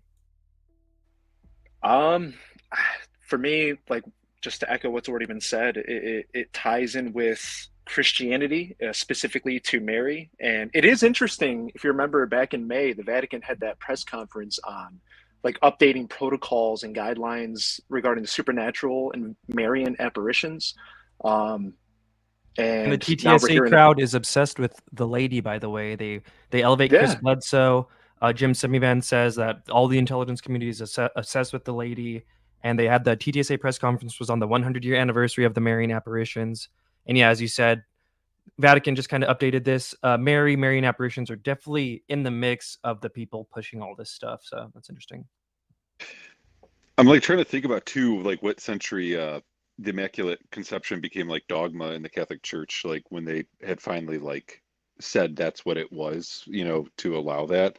And I'm like wondering, does that date tie into anything or that history? It's just odd that it's so tied into the Vatican, which, I mean, the Catholic Church was like essentially the first like intelligence agency probably in history. A quick Google let us know. Pope Pius 1854. Yeah, Pope Pius IX declared the Immaculate Conception a dogma of the Catholic Church on December 8th, 1854. So that's pretty recent, honestly. That's very recent, yeah. And it's related to, I think, the Our Lady of Lourdes stuff, maybe? I don't know. Oh, you know what? It might be because I was gonna say, when was like Fatima and like the like when she Fatima appeared was to the kid? 1917, but there was a weird case that took place in 1854 in D.C. So on March 21st, 1854, there was this atmospheric event reported over Washington, D.C., where there was basically I think there was like a glowing cloud. There was some weird unknown meteorological phenomenon that took place. There was no Right. photos or nothing of it, but yeah, there was like some people kind of related to earthquake lights or something. So it's just strange little year. But yeah, the Lady of Fatima, I think, is kind of considered a Catholic, situation, right? It's definitely strange. And then that took, didn't but that took place in October, 11th, I think, right? Or October? No. Let me see. I'm gonna double check. So yeah, Fatima was like 1919, like World War I time period. Right, okay. But Our Lady of Lourdes, actually, and I think it is tied into all this, was 1858. So the same year. Yeah. Or a few years She appeared after. at Bernadette. Yeah, Bernadette. Yeah. And then didn't Diana Pasolka also say this too, that the boy that The Exorcist was based on, that took place Washington, D.C. or something like that, like that boy ended up going into work for NASA later on in life? Like That's true. Yeah, she did say that. Yeah, that's true. Yeah, he was, and like the story behind that, like he was playing with a Ouija board unsupervised for like months. Yikes. Sketch. Mhm. All right. Well, that but yeah, happened, the lady in of the 50s in DC too, I think, right? dude, I got to look into that. That would be crazy if it happened in DC. But the Lady of Fatima thing happened on October 13th, 1917, right? So we're on October 8th right now. And didn't To the Stars Academy have that like announcement or whatever, like on the 100-year anniversary? anniversary, yeah. Yeah. They're all about this stuff. All right. Well, any other thoughts on the religiosity element to the name? If, like I said, we're just running with Shellenberger for a bit here before we move on to some of these military terms. If not, we'll just continue along. Boom, boom, boom. All right. So shouts out Grider on Twitter. He says, the word immaculate, when used in a military context, does not have a religious connotation. The two uses that come to mind are immaculate materials, aircraft parts, shapes used to manipulate visual detection by an adversary to prevent an enemy aircraft from gaining PID. Two, and this is where it kind of gets interesting, immaculate concussion, i.e. Havana syndrome electro weapons. So that's kind of interesting, right? That especially that Yeah. syndrome one. Yeah, it is called the Immaculate Concussion. I forgot about that. Len Bear talks about that on the Danny Jones podcast, dude, like a couple years ago went on there. But yeah, the Immaculate Concussion, because there's concussion symptoms in the brain, but there was no concussion. And what it is microwaves or sound waves vibrating the brain itself to produce more sound. And it's really awful what it does. But yeah, go watch and that. we had podcast, people like Lou Elizondo and Gary Nolan. And kind of, I think the disclosure pushers, I think it's kind of like low-key mainstream disclosure ideology, quote unquote, that Havana syndrome and UFOs are related. Would you guys agree with that? Or it's like every day it creeps in a little more. Oh yeah, dude. I mean, it was talked about. Like Gary Nolan said, he was handed those Havana syndrome and phenomenon kind of brain scans, right? And I think that's why Shellenberger talked about the fact that like this could be like I don't know if he used the word mass hallucination, but some kind of other thing experienced by these intelligence agents. That's because that's the brain scans he got. Yeah. Good night, Mike. Sorry, I should have said it a little earlier. But yeah, so I don't know. The Savannah syndrome thing could be interesting. Again, just running with Shellenberger for a bit here. This is interesting. Did you guys see this? I guess there was. So I'll just read it. Curious Explorer on Twitter. He, as soon as the article dropped this morning, he looked up the term to see if it could be when it if there's any kind of peaks in searching. He writes, the term Immaculate Constellation is rarely searched for on Google, almost never. Of course, searches for it skyrocketed today, but there was one other time it also displayed a large blip, June 2023. Just as the modern UAP crash retrieval story broke, David Grusch went public and hearings were planned. So people were speculating that maybe like congressional staffers or whatnot were kind of Googling this, but I don't know. Kind of interesting that peak happened around then.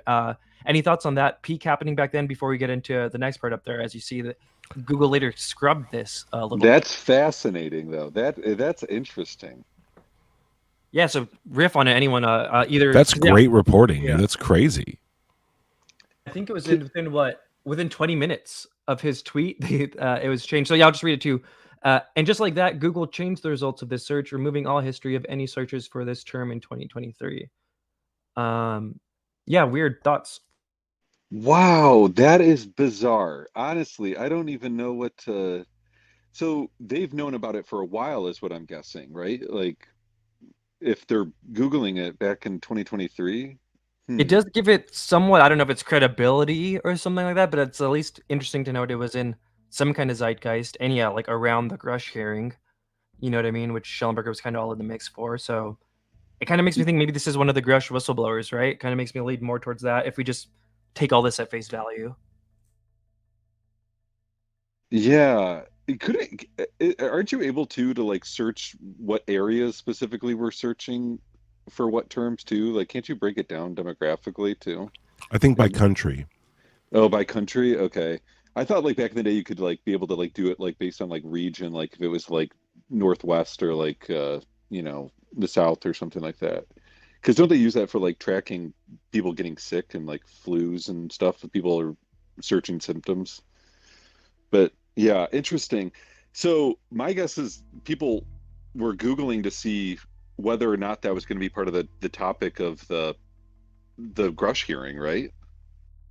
I would imagine like it was somehow in the zeitgeist of some people around that time. So I think that's what I'm saying. It kind of leads me to believe maybe this new person is one of the Grusch whistleblowers, right? Like if that term was in the zeitgeist around the Grusch hearing and he's talking about he knows people who have firsthand knowledge of, because that's the other thing too, right? The big thing about all this new program is that they're saying it's still active, like it's still current, it's still going on. It was going on when Grusch was in the UAP task force. It's weird that it was set up after the 2017 article, which did have some holes in its reporting. But yeah, I don't know. It's interesting. I don't know. I kind of a lot of data points just to kind of take in and just, I don't even know, formulate an opinion about it. I don't really know what to make of it all yet.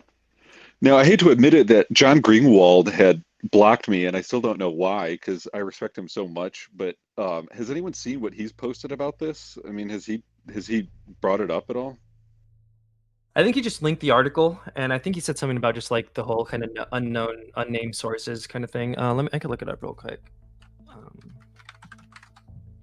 Because Schellenberger seems to have some sort of admiration for him, or or at least probably talks or has some sort of discussions with him. It sounded like they were on some communication terms of some sort. But I was curious if John had even heard about it before this, or he did post about the alien reproductive vehicle part. He says old news becomes new again. So that is interesting, and I do have a slide for it later. Then we'll kind of get into that. But yeah, he just kind of tweeted the article. Okay. Yeah, weird. All right, I'm gonna continue along then. Yeah, weird that Google scrubbed it. I don't know. I mean, that is weird, right? Like, why is it scrubbed? I don't think it's, is it conspiracy brain to be like, this is weird? I don't know. I don't think it is. I think it's actually kind of weird. I hope Schellenberger sees that. He did. He actually linked it under his article today, under his main tweet. He did. Wow. Yeah. Jeez. Yeah. Twitter files guy's gonna. Yeah, that's sweet. Okay, cool. Yeah, dude. Once we get Shellenberger on our side, imagine Shellenberger with the Twitter files energy against the hate group. Oh, it'll be beautiful. Okay.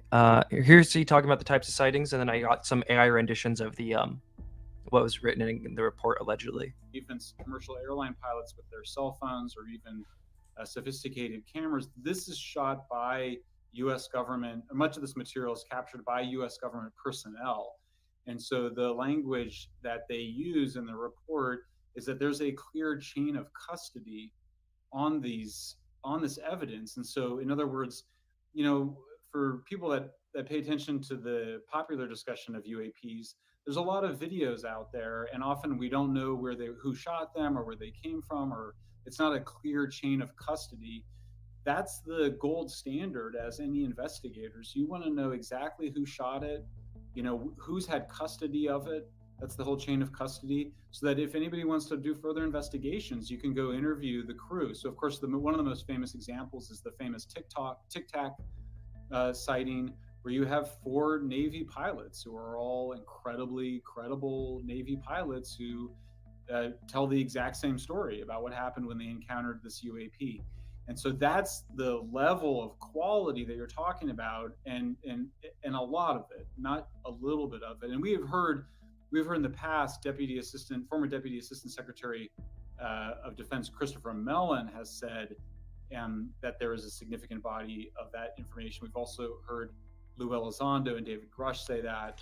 Circular reporting this intensifies. Is the first time, to my knowledge, that anybody has actually named this unacknowledged special access program and described. Pause. We do have breaking news. We have multiple people in the chat. Ricky Hernandez and T-Cause saying that the 2023 search is back. Google has restored the searches. So from that last slide. So for some reason, we'll just chalk it up to a glitch. Maybe they knew they were getting called out. I don't know. Curious. And yeah, here he's talking about. So what's interesting, and if it's all true, and we'll listen to some of these things in this report. If there's video of this stuff, obviously it would be great to have. If there's pilot testimony, it would be great to have. So let's listen to some of the things that are in the report. This is one of them mentioned with AI. One involved orbs surrounding and forcing an F-22 out of its patrol area. The F-22 broke trajectory and attempted to evade, but was intercepted and boxed in by approximately 3 to 6 UAPs, according to the report. One UAP maneuvered in proximity greater than 12 meters to the area directly starboard of the cockpit. There, the UAP established a rigid spatial relationship with the F-22, maintaining its exact position and orientation parallel with the F-22's cockpit, despite multiple evasive rolls and maneuvers.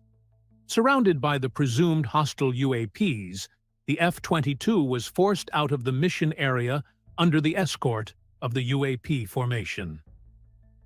So pretty interesting. I think we've heard what Lou Elizondo and Ryan Graves both speak about this kind of thing of these UFOs splitting the formation. Unfortunately, it should be an orb UFO, but that's a saucer. But still, this idea of UFOs splitting a formation of like basically playing chicken with a jet. I don't even know what would happen if they didn't turn. Would they just explode? Who knows? But there should be footage of this, right? And like cockpit audio. And it sounds like this source is kind of saying that there is that stuff. Do you guys kind of get that vibe from this whole thing? Oh, 100%. Yeah. Yeah. So it would be amazing to get that, to get this person to go forward. And yeah, I guess Tupa, Andrew, you have any thoughts on this? If not, we'll go to the next kind of UFO encounter described in this report sent to Congress. Dude, if it played chicken with them, then they definitely have some very high quality footage of this thing. And these aren't the, like Matt Gates, right? Didn't he go down to, his district in Florida where there was like a fighter pilot that had recorded something or something like that too? They were like refusing to even allow that Air Force officer to like show them. Like, what was that whole story about? I can't remember. Yeah, I don't know if that one had a split formation thing. I'm gonna mute Tupa there. I don't know if that one had a split formation thing, but yeah, there's some UFO sighting, Eglin Air Force Base or something like that, where yeah, they tried to get access and they were all denied, but they talked to the pilots and the pilots were like, "This is sketch." Yeah, I don't remember if that one had the split formation thing, but definitely like I think you guys can back me up on this, right? Like I didn't pull a clip of it. I didn't have enough time. We were already half an hour late, but definitely Elizondo and Ryan Graves have both spoken about the split formation thing. So that makes me wonder: is it the same event that they're talking about? Is this a completely new event? I'm willing to. I'd imagine, if I'm just going to guess, I'd imagine it's on the East Coast, right? If we were betting, I'd imagine the event being described or happened on the East Coast. Well, I would say like off the coast of Virginia Beach or exactly. Catalina Island area. Interesting. Just because that is where the Ryan Graves encounters that he describes happened in 2015. Yeah, so that is interesting. It's cool to be in a report. Obviously, it's like, yeah, it's interesting. We would love to hear more about it. Let's go to the next one.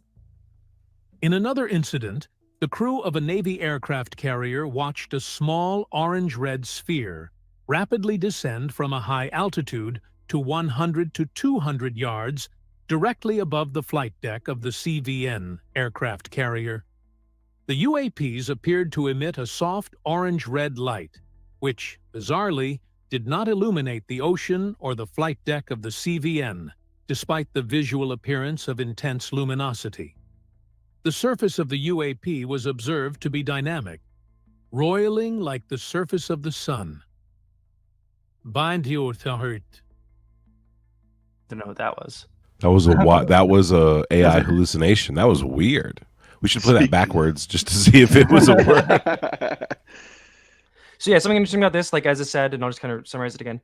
This one's from a Navy ship, right? So this one isn't pilots. This is, I guess, crewmen or whatever. And they at night see a red luminous orb. That in the report and in Shellenberger's reporting, he includes the fact that it set some of the people on the deck into like a trance state. So I thought that was kind of interesting, including in this quote unquote official congressional report, not just the element of like these things are being seen and they're like playing chicken with us.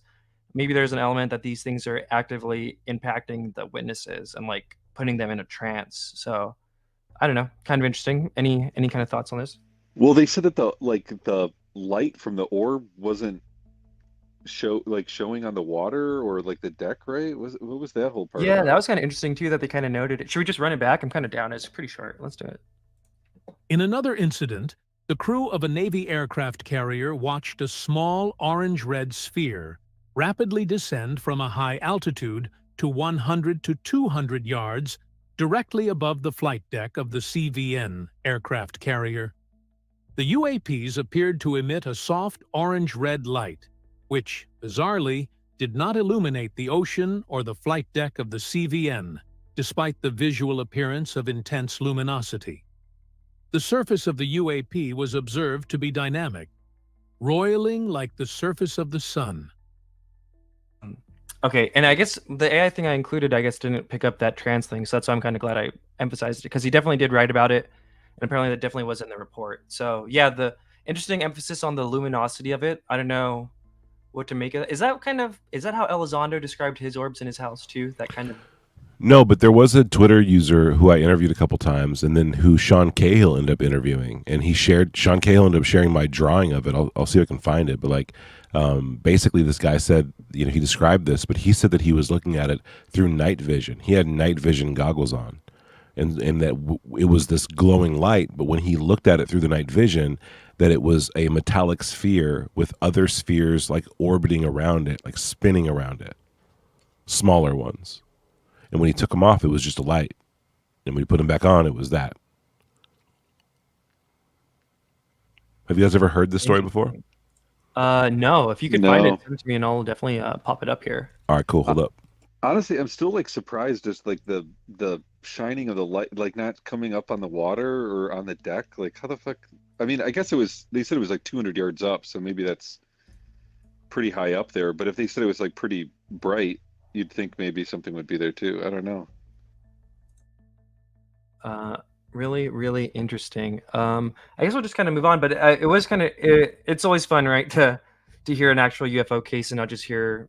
Although it is a trust me brother thing, it's not always just talking about counterintelligence people. It's like, here's some interesting UFO cases. What were these UFOs doing? Why were they acting this way? Why did they put, if we're to believe the reports, why did they put our sailors under a trance state? Is that, if we put another country's military under a trance state, is that considered an act of war? You know what I mean? Maybe. I guess we'll continue along here. This came up. People were all, I was actually surprised. Some people were actually kind of triggered by this. I don't know if you know this, Tupacabra, a friend of the show, not Matt Ford, Nick Gold.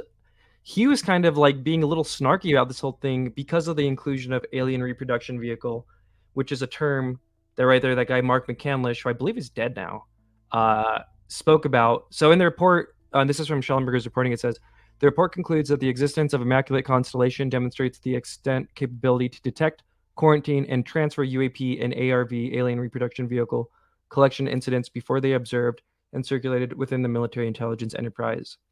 So I'll just play this clip. This is from the Disclosure Project, and that kind of ties into Matt Ford was basically saying because it has ARV, like he doesn't know if he finds this article credible because of the tie to Greer, I guess, which is a kind of interesting dynamic I saw some people kind of expressing today. Hovering off the floor without any visible means of support.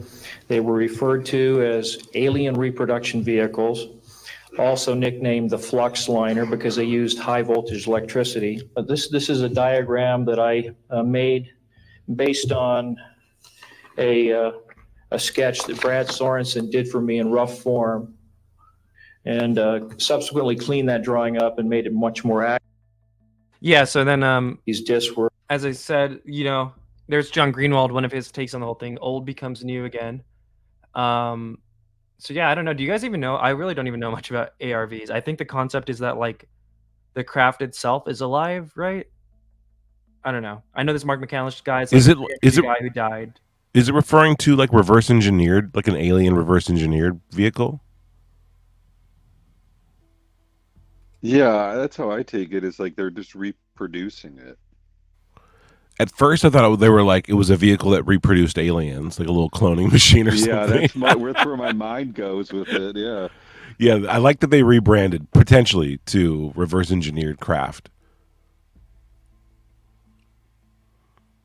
Yeah, wasn't there a recent video where it was Lockheed Martin? They were it was like a general video of what they're working on and what's in the pipe, and they were showing snippets of technology of like living craft, like the hull, the shell is I don't know, into it. Like there's it kind of reminds me of the reverse engineering of the craft, saying that the craft, like the skin, is alive. It's you kind of tune into the consciousness and you share like the same thought process with the craft. I think Lockheed Martin is working on that same stuff right now. I always thought that's what it was too. There's like an element of like Nope or Flight of the Navigator type vibe. These media descriptions of UFOs were like, it's the craft is alive. But again, I don't know. And even I'm trying to Google it right now and I can't find a freaking answer that's just like, this is why it's named that. A lot of the alt propulsion guys seem to be into this. And yeah, again, this guy, I think there was a whole documentary about him that he died. And I think even Amy Eskridge was like hyping this guy up. He's a big kind of interesting person. Yeah. And you know what? In that Colhart interview with Shellenberger too, just recently, I think he had like called him out about that ARV thing, because Shellenberger wasn't necessarily saying whether or not it was like aliens, right? He was like saying that it's just, this advanced tech or, these things that are happening. But then they're using a word called ARV, which specifically is saying like alien in it. So I think there was like a part in that interview, if I'm not mistaken, where they questioned that. Interesting. I'm going to try and find that real quick if we can. Let's see. Okay, here we go. I think I got it. Let's okay, boom. I'll just go back a little bit too. Which is kept completely airlocked from the rest of the Defence Department, that contains all of this information relating to the UAP program. So let's go through this. I'm really interested to know more. Your understanding is that Immaculate Constellation consists of the capability to detect, quarantine, and transfer UAP and alien reproduction vehicle collection incidents before they are observed and circulated within the military intelligence enterprise, thus serving as a means of enforcing internal information security. Now, I presume UAP is a reference to a non-human craft, correct? If you're one of the millions of others, you're likely aware that maintaining a healthy dog can be complicated. Breath are just out, Ross, a get your bag. handful of the troubles a dog can. One of American if this food meant that's not factually accepted, dog the link. Yeah, I laugh a little bit because I guess that's how you know the ARV stuff is significant. If the hype drop got cut off by the dog food commercial, you know what I mean? Yep, that's it. You know. Stay tuned. That's you always have a lot of information when you're writing an article and you're trying to figure out what to keep in and keep out. And I did keep that information in there because that was the information that the whistleblower has in their report. Alien reproduction vehicle. I don't think I'm not sure I'd used that term before. It's obviously going to raise a lot of eyebrows, and I should stress that I'm not saying I know that they exist or that I'm endorsing any other part of the things that have been said about that. But indeed, that is what this person has put in their report to members of Congress, notifying them about this database, which also, Ross, I wanted to mention because earlier I mentioned that there's a significant amount of visual data. However, the whistleblower in their report says that they also includes human intelligence. And so you're also looking at reports. There's one spectacular incident described in the report. I mean, there's several in the report. One of them is... I still don't even have more of an idea of what ARV is. Let's see if there's... Yeah, and no, that's kind of all they talk about it in there. Okay, well... Yeah, I didn't realize how controversial this word was until today. But yeah, a lot of people had a lot of emotions. And like I said, it got John Greenwald to kind of tweet about it. As we said, Nick Gold, who does a lot of lobbying on this stuff, was kind of like, I don't know if I trust it because of this. Yeah, I feel like I got to brush up on Mark McCandlish because I really am out of the loop on this guy. All right, well, I'm going to continue along. Anyone? Let's see, what do we got next? In 2007. Okay. So in his article too, and this is kind of what I was talking about, the controlled rollout, and I'm just trying to find the actual article, but I didn't pay for it. He does mention the upcoming James Fox documentary, which kind of, as people were kind of speculating, wondering if this person is going to be in it.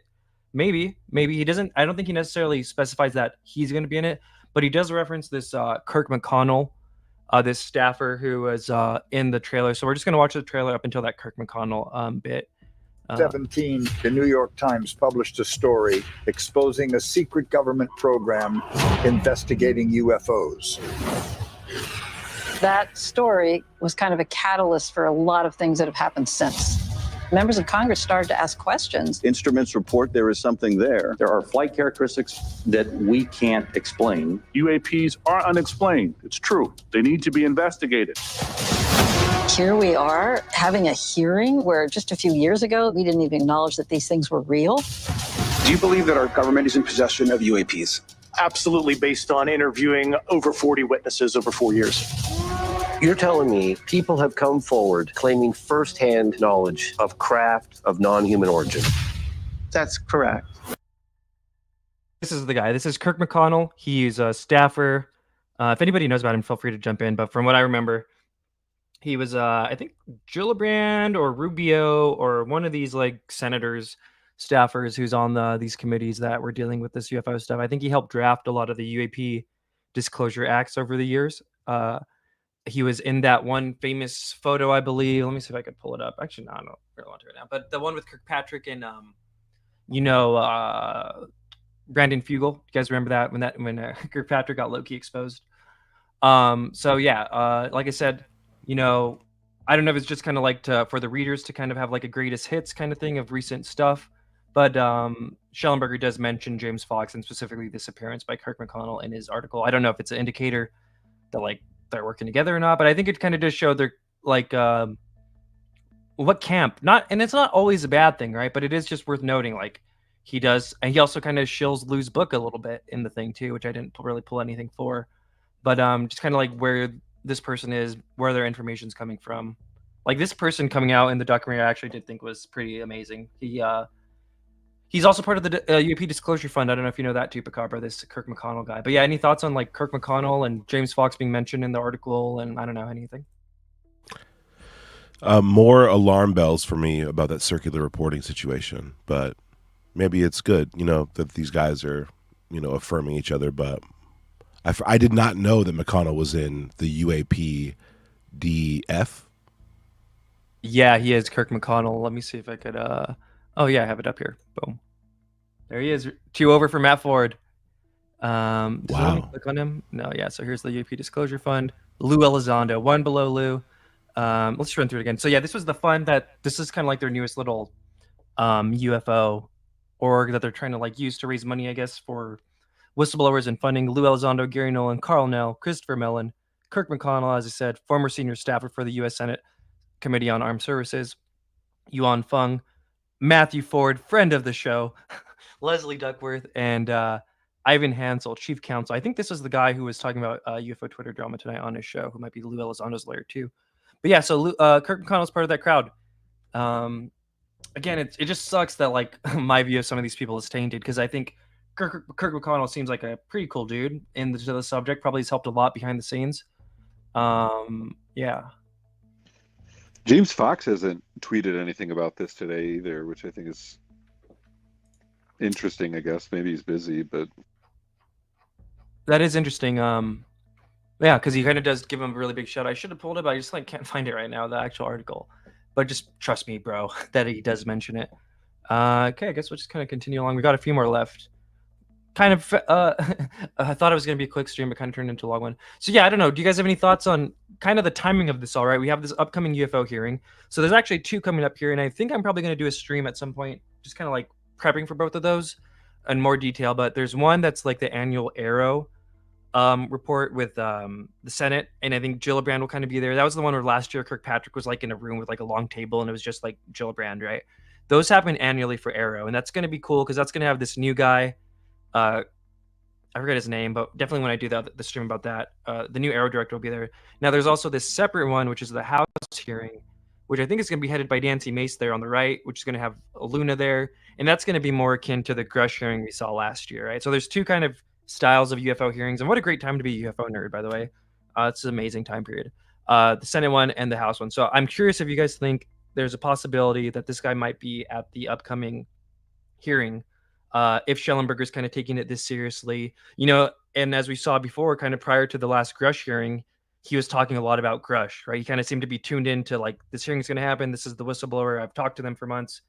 I kind of get a similar vibe here, right? Like, why is this person being elevated by Shellenberger? Why is their report, quote unquote, to Congress being, elevated, vindicated, however you want to say it? Do you guys think there's a possibility this person might be at the upcoming hearing in a month?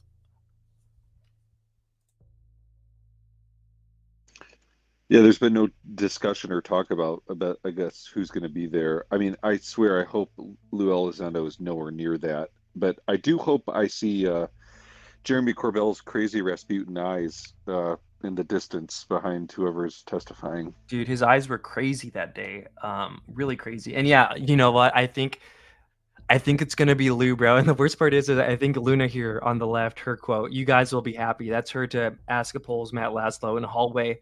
I think she's talking about Lou there. I don't know. Who do you guys think she's talking about on the left here, Luna? Good Lord. And then on the right, we have Nancy Mace, who's, she was killing it during the Trump assassination stuff. Kind of no nonsense with some of this stuff. She says, "I wanted to have a military vet. I think it's important to have more than just academics. I need people who've made some, who've maybe seen some shit." and can tell us some stuff.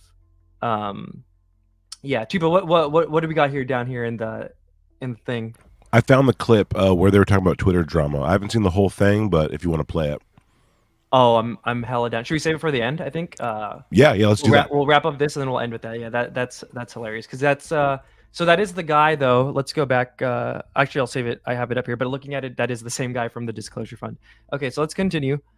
Tuba, any thoughts real quick though on any predictions on who's going to speak at this upcoming hearing on November 13th? This is going to be the House one more akin to the Grusch one of last year, and is it going to be Elizondo? And do you think this new person that all this Immaculate Constellation stuff is about might be speaking at it? If it's Elizondo, then I think that this Constellation thing will be kind of a nothing burger. That's my guess. If it's not Elizondo, I think it has a real chance of being something. Yeah, and I was saying you might have been searching for the thing, but like it's kind of interesting if you look at Shellenberger's kind of reporting on the UFO issue prior to the Grusch hearing, and then the fact that like Grusch was the whistleblower, and now we kind of look at this, and this report is circulating around congressmen who are interested in championing this issue. I wouldn't be surprised. Also, I'm not going to say like 100% sure, but I think it's definitely a possibility. Yeah. Okay, let's continue along. I think that okay, so Shellenberger on the circular reporting. So this was a big thing. Like I love that we're at a point now where this is kind of in the zeitgeist in the lexicon. Everyone was kind of using this phrase circular reporting because it's something to be cautious of, and it's basically this idea that all these stories kind of lead back to the same people. Kirkpatrick kind of said this. Stephen Greenstreet kind of says this, and it is true. I think even believers will say this. UFO Joe, who's a huge believer, doesn't like Kirkpatrick or Greenstreet. People just want new names, new faces that don't tie to names you already heard. So here's Shellenberger kind of responding to that. There is the potential for a significant amount of circular reporting. As a journalist, you're always worried about that. This new whistleblower is not part of that circular reporting. I am confident of that. They also, this person did not know the other individuals who verified the name of this program. So I do believe this, and I have checked the credentials of this whistleblower. They are who they say they are. And so it is not part of that. It does not fit the theory of social contagion. I think. So I don't know. They kind of said this about Grusch though too, right? They're like, Grusch isn't connected to any of these guys, and we kind of learned later that he kind of is a little bit. What do you guys think? Is Shellenberger fully aware of the circular reporting thing, and you guys think that this person isn't? Or if you guys had a bet, would you think that it's actually part of the circular reporting network? Well, he sounds certain that it's not, right? So to me, that gives me hope that it's going to be someone new, or at least someone we didn't know, right?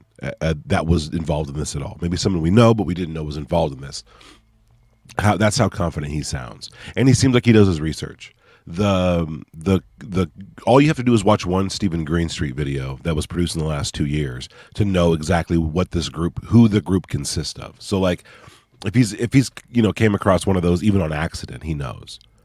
So there's got to be an outsider. And if it's not, like, again, I'm going to be very disappointed. Yeah, I think Tuba's right. I mean, he seems so certain about it. And the other thing to me is that Ross, throughout that interview, seemed like he had never even heard of any of the stuff that Shellenberger was talking about with the program. So, even, the sources he claims, he's never even heard of it before either. That is really interesting and worth noting because, yeah, I've never heard about this. I've never heard anybody even allude to it. It's unlike, Kona Blue, we've heard people allude to even before it kind of really got public. This one is like nowhere to be found. And yeah, interesting that Ross had that. I didn't have a chance to even watch that yet. But yeah, any other thoughts on that? Well, then also, it's like Jeremy Corbell, he honestly sounded like he was trying to ride the coattails of this too, like that this was out of his purview as well. And okay, I do have that in a bit. So that'll definitely be, I'm curious to watch it. Because yeah, again, I didn't even watch it either. If we could get the kind of the live reaction vibe. Okay. Actually, okay, so let's on the circular reporting, I included this and kind of the why it's important to get things right the first time. And I didn't include this clip. We recently watched like George Knapp, right? We're kind of dealing with the repercussions right now of the 2017 article being inaccurate in some cases, right? Especially with like Lou Elizondo and his role. Brian Bender was Politico reporter during that time. He basically wrote the Politico equivalent of the New York Times article. He's kind of in the mix. I would even put him like in the same camp as like Leslie Keane. He's in the mix with all those guys. He was in the Unidentified TV show with Tom DeLonge and Elizondo. And then in 2022, 2023, he kind of had a little bit of a little mini Green Street arc where, you know, right there he says, "For one, I feel like I was misled early on what ATIP really was and wasn't by numerous knowledgeable sources, purposely misled." Which, I don't know, Tuba, were you aware that he ever said that? I think that's this is new to me. Right? This is in 2022? Crazy. Yeah, so... and then, wait, I'm going to find this tweet, see what the comments look like. Oh, yeah, please do. And then Brian Bender, when Grusch came out, he says, "I've said publicly that I was introduced to Grusch 18 months ago by Lou Elizondo. That makes me wary. It just does. And Lou was schooled by Pudoff, Davis, Bigelow, Semivan. The same old crowd that have been pushing this for 30 years with no proof." And I'm just going to go ahead and play this clip I got pulled up. But this is just kind of like the other end of the circular reporting thing and why it's important that we get like our best foot forward. It's not being a hater to be like, we want the best information out there first, you know? Okay. When I say I don't think there's evidence of these claims, you know, we don't know what these secret programs were. We don't know where they were run. We don't know how they were hidden. Now, granted, they could all be secret, deeply classified, and so that's why we don't know. But I also think we have to consider that one of the most common things humans do, you and I do it probably all the time in our daily lives, is play the game of telephone, which is I talk to somebody who knows my brother-in-law, who works in the secret agency, who saw the alien bodies at Area 51. I have found in my reporting, in getting to know some of the leading people, particularly former government officials who really believe this, who again will say, I never saw it myself, that they have fallen victim to a little bit of a game of telephone that has gone on for decades. You know, sort of the water cooler talk, even at the CIA or at the Pentagon, where people hear these stories and they hear them from people that are quite credible. I mean, they have security clearances, they're entrusted with our nation's secrets. But, you know, I do think there is an element of this, of sort of this echo chamber, if you will, that this is true and it's always been true and it's always been hidden. And I talk to the people who know about it, but yet we still haven't seen the goods. And, you know, and people say, well, if it's secret, why would we see the goods, right? How would the government, you know, bring itself to ever let us know? And my rejoinder to that is we get a lot of secrets that get leaked out of the government, tons of them, to the point where they put people in jail for the rest of their lives for leaking stuff. So if, you know, there was this grand conspiracy to hide evidence, real evidence of alien life, why have we not been able to? Yeah, so I think I just want to include that because, like I said, it's the other end of the circular reporting thing. What do people mean? And I think a lot of people like Tupa didn't even know that, yeah, Brian Bender had a little bit of a Green Street flip, although he's had a flip back now, by the way. He's back on the UFO circuit, the lecture circuit. But for like a solid 2 years there, he was saying stuff like this. Like, I'll read it again. "For one, I feel like I was misled early on what ATIP really was and wasn't by numerous knowledgeable sources, purposely misled." And this is just kind of, you know, if by any means Shellenberger ever watches this is, you want to talk to Brian Bender, you want to talk to Green Street. They've been in your position. Brian Bender was a political reporter, I think, for decades before taking on the UFO stuff in 2017, like an established political reporter. So to hear him say this in 2022, it kind of goes under the radar. I think because he's not as, what's the word? Loud, maybe, as Green Street. We don't see him get targeted in the ways we see Green Street get targeted by the little disclosure cultist. But it still is interesting, worth noting. And I'll read the other one he said again, too. "I've said publicly that I was introduced to Grusch 18 months ago by Lou Elizondo. That makes me wary. It just does. And Lou was schooled by Pudoff, Davis, Bigelow, Semivan, the same old crowd that have been pushing this for 30 years with no proof." So he kind of has a little bit of disdain, it seems like, for Lou Elizondo. Would you agree there, Tupa or Tim? I don't know. Yeah, 100%. Which is good. I mean, I guess I shouldn't say it's good, but at least it said he's weary. Yeah, he sensed it early. He sensed something was going on. Yeah. I think his point is what he's talking about is that he was aware that he was being spun into a web, not necessarily that there's not truth to it, where, I think he was aware that this network was there. And now we've heard it specifically from George Knapp, where he talks about it as well, is that they had that 2017 New York Times article before Leslie and Ralph did, but they wanted to go do it through the New York Times because it was considered a more legitimate source. But that whole time, George Knapp knew that ATIP was not a thing, that it was OSAP. And the reason why George knew that is because he ended up writing a book with the guys who were really running OSAP. Yeah, and I wasn't going to pull it at first, but might as well. Let's just play it because this is the circular reporting thing, right? And it's, again, you're not a hater for saying let's put our best information out there. Let's not get manipulated. Here's George Knapp on the whole Stratton Elizondo divide and this whole problems with the 2017 article. Discussion about whether Jay Stratton is writing a book. Can't say right now, but I is suspect. He? Oh, you can't say. I can't say, but I think we'll probably hear something about that soon. Real soon. That's great. And and there are going to be differences. That's right. That's going to be. But the real problem stems from the very first story about this. That In what way? New York Times story was incredibly important. It opened up everything. It changed UFO world forever, but it got things wrong. Now, ATIP didn't get $22 million from Harry Reid. It didn't, and that mistake, that error has never been corrected, and it gets repeated every day, every single day. And that's where a lot of that confusion stems from. So, maybe someday there will be a formal correction of that. I'm not holding my breath. There's a lot of discussion about whether Jay Stratton is writing a book. Did it seem right there that Jeremy really didn't understand what George was talking about right there for a minute? I think Jeremy knows all about it, and he's just kind of better at playing the you know what I mean? He plays dumb really well. He plays dumb so well. Man, because I was kind of it seemed like he almost was out of the loop because he was kind of in what way? He just seemed like the surfer vibe of let's watch it again. I think he was trying to play the surfer aloof, what? What do you mean? There's a lot of discussion about whether Jay Stratton is writing a book. Can't say right now, but I suspect. Oh, you can't say. I can't say, but I think we'll probably hear something about that soon. Real soon. That's great. And and there are going to be differences. That's going to be. But the real problem stems from the very first story about this.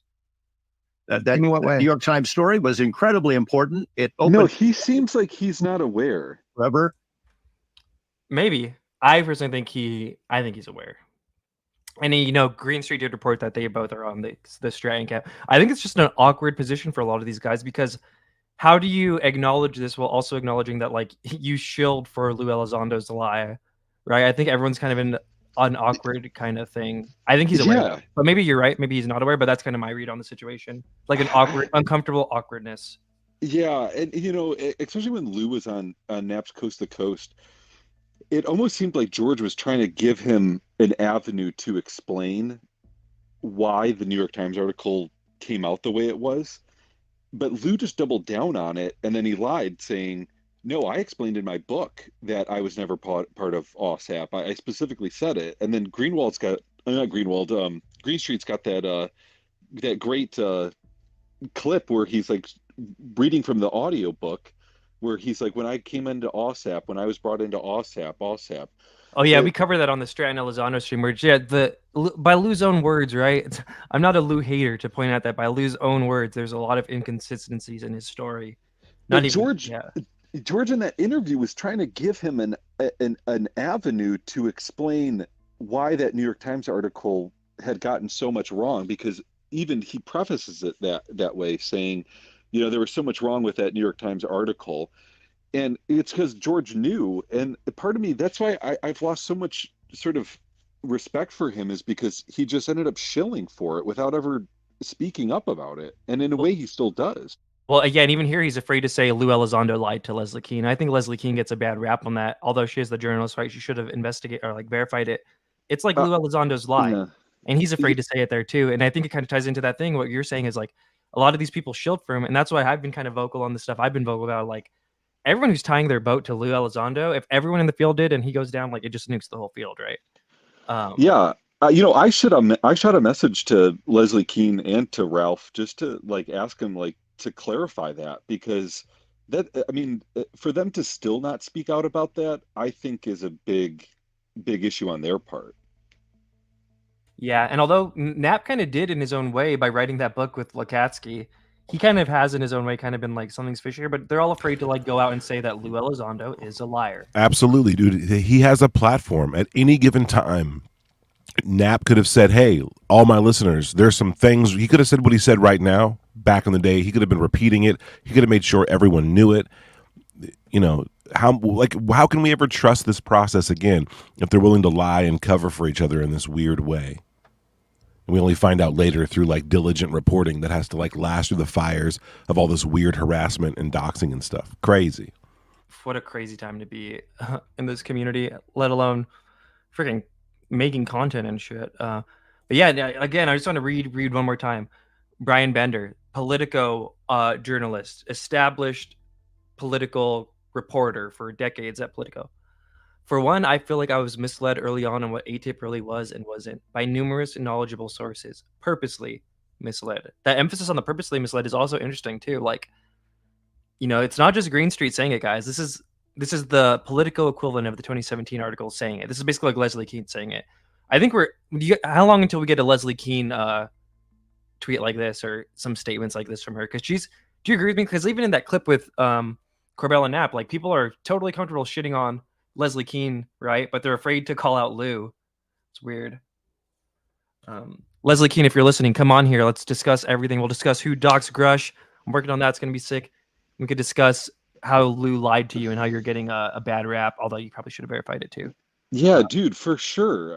I think, yeah, she's an icon, man. I think UFOs, you know, government officials on the record, that whole book was such an amazing sort of breakthrough that kind of set the standard for allowing these official narratives of encounters with the phenomenon. I mean, and I almost feel like she got took advantage of by these people, because my guess is she's a true believer, full through and through. And I think, my personal opinion is, I think some sort of counter intel had saw her as an avenue to be able to be manipulative.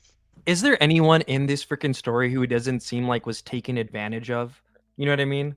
Like that kind of, like Brian Bender, Stephen Greenstreet, Leslie Keane, Lou Reviews, even Matt Ford, I think currently is being like taken. There's just this weird element to it all.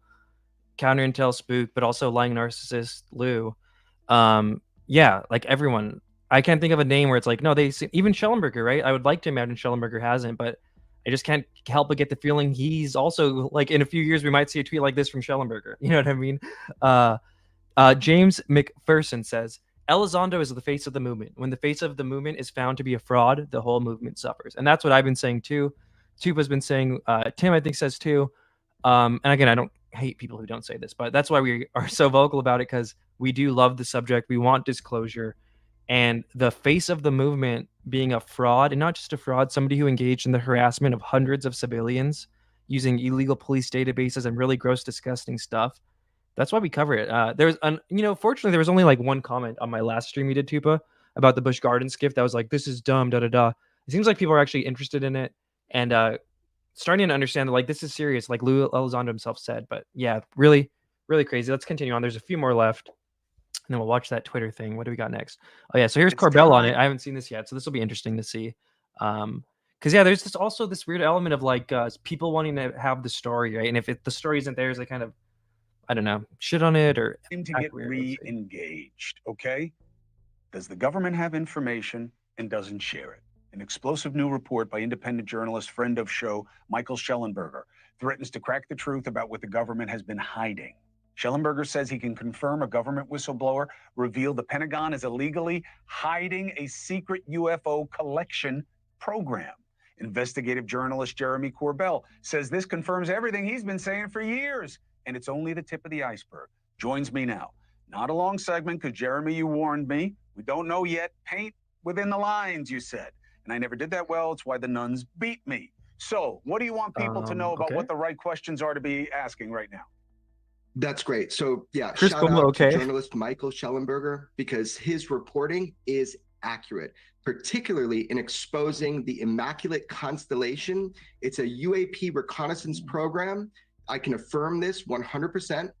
It is an unacknowledged, I mean, up until, hours ago, it was and is an unacknowledged special access program, even higher than a special access program. Its purpose was to detect, quarantine, and transfer UAP, dealing with incursions, meaning air, land, sea, all domain, with what we call ubiquitous technological surveillance. It's a very impressive program. And up until this day, if I had said those words on the phone, if I had typed those words, if anybody had, there was mandatory surveillance for it. So I'm really happy and I'm really glad that that has come out to the public. And there's a lot more to learn about this program and others directly from people involved. Give me some of the right questions. Okay, some of the right questions. Look, we have whistleblowers who are coming forward, hopefully on November 13th, which is the next set of congressional hearings on UAP, which I have personally walked people into members' offices for private meetings so they could see eye to eye and they could meet and they could know what the potential for informing the American public is about this cover-up. This is about crimes of secrecy. It's about obfuscating the legal and necessary transparency to the American public, as well as just to the oversight and accountability. Jeremy Corbell, I appreciate the... Okay, so yeah, some interesting things there, right? Jeremy Corbell seems to indicate that he's heard of this name beforehand, and he was aware of the whole severity of it, the disclosure bro narrative of like, it's some Voldemort shit, like, oh my god, Shellenberger is so brave for typing it out. I mean, that is interesting, worth noting. And also kind of interesting that he ties it into this upcoming hearing too, right? So I'm starting to think more and more that this person might be at the upcoming hearing. I don't know. Did anything stick out to that from you guys? Honestly, I get just a vibe from him. He's like trying to ride the coattail of it. It just, I don't know. And it's like, why are they bringing him on? And they're showing that chandelier photo of, God, I can't stand watching him sometimes. I'm sorry. He gets a lot of shit. I actually do like Corbell. I would love to talk to him, but just everyone, even myself, even Tuba, even everyone in this space should just always be like concerned of how shady and like weird the information flow in this space is, and like how rife it is for con man and lies and disinfo and counterintelligence stuff that's just meant to make China think we have XYZ.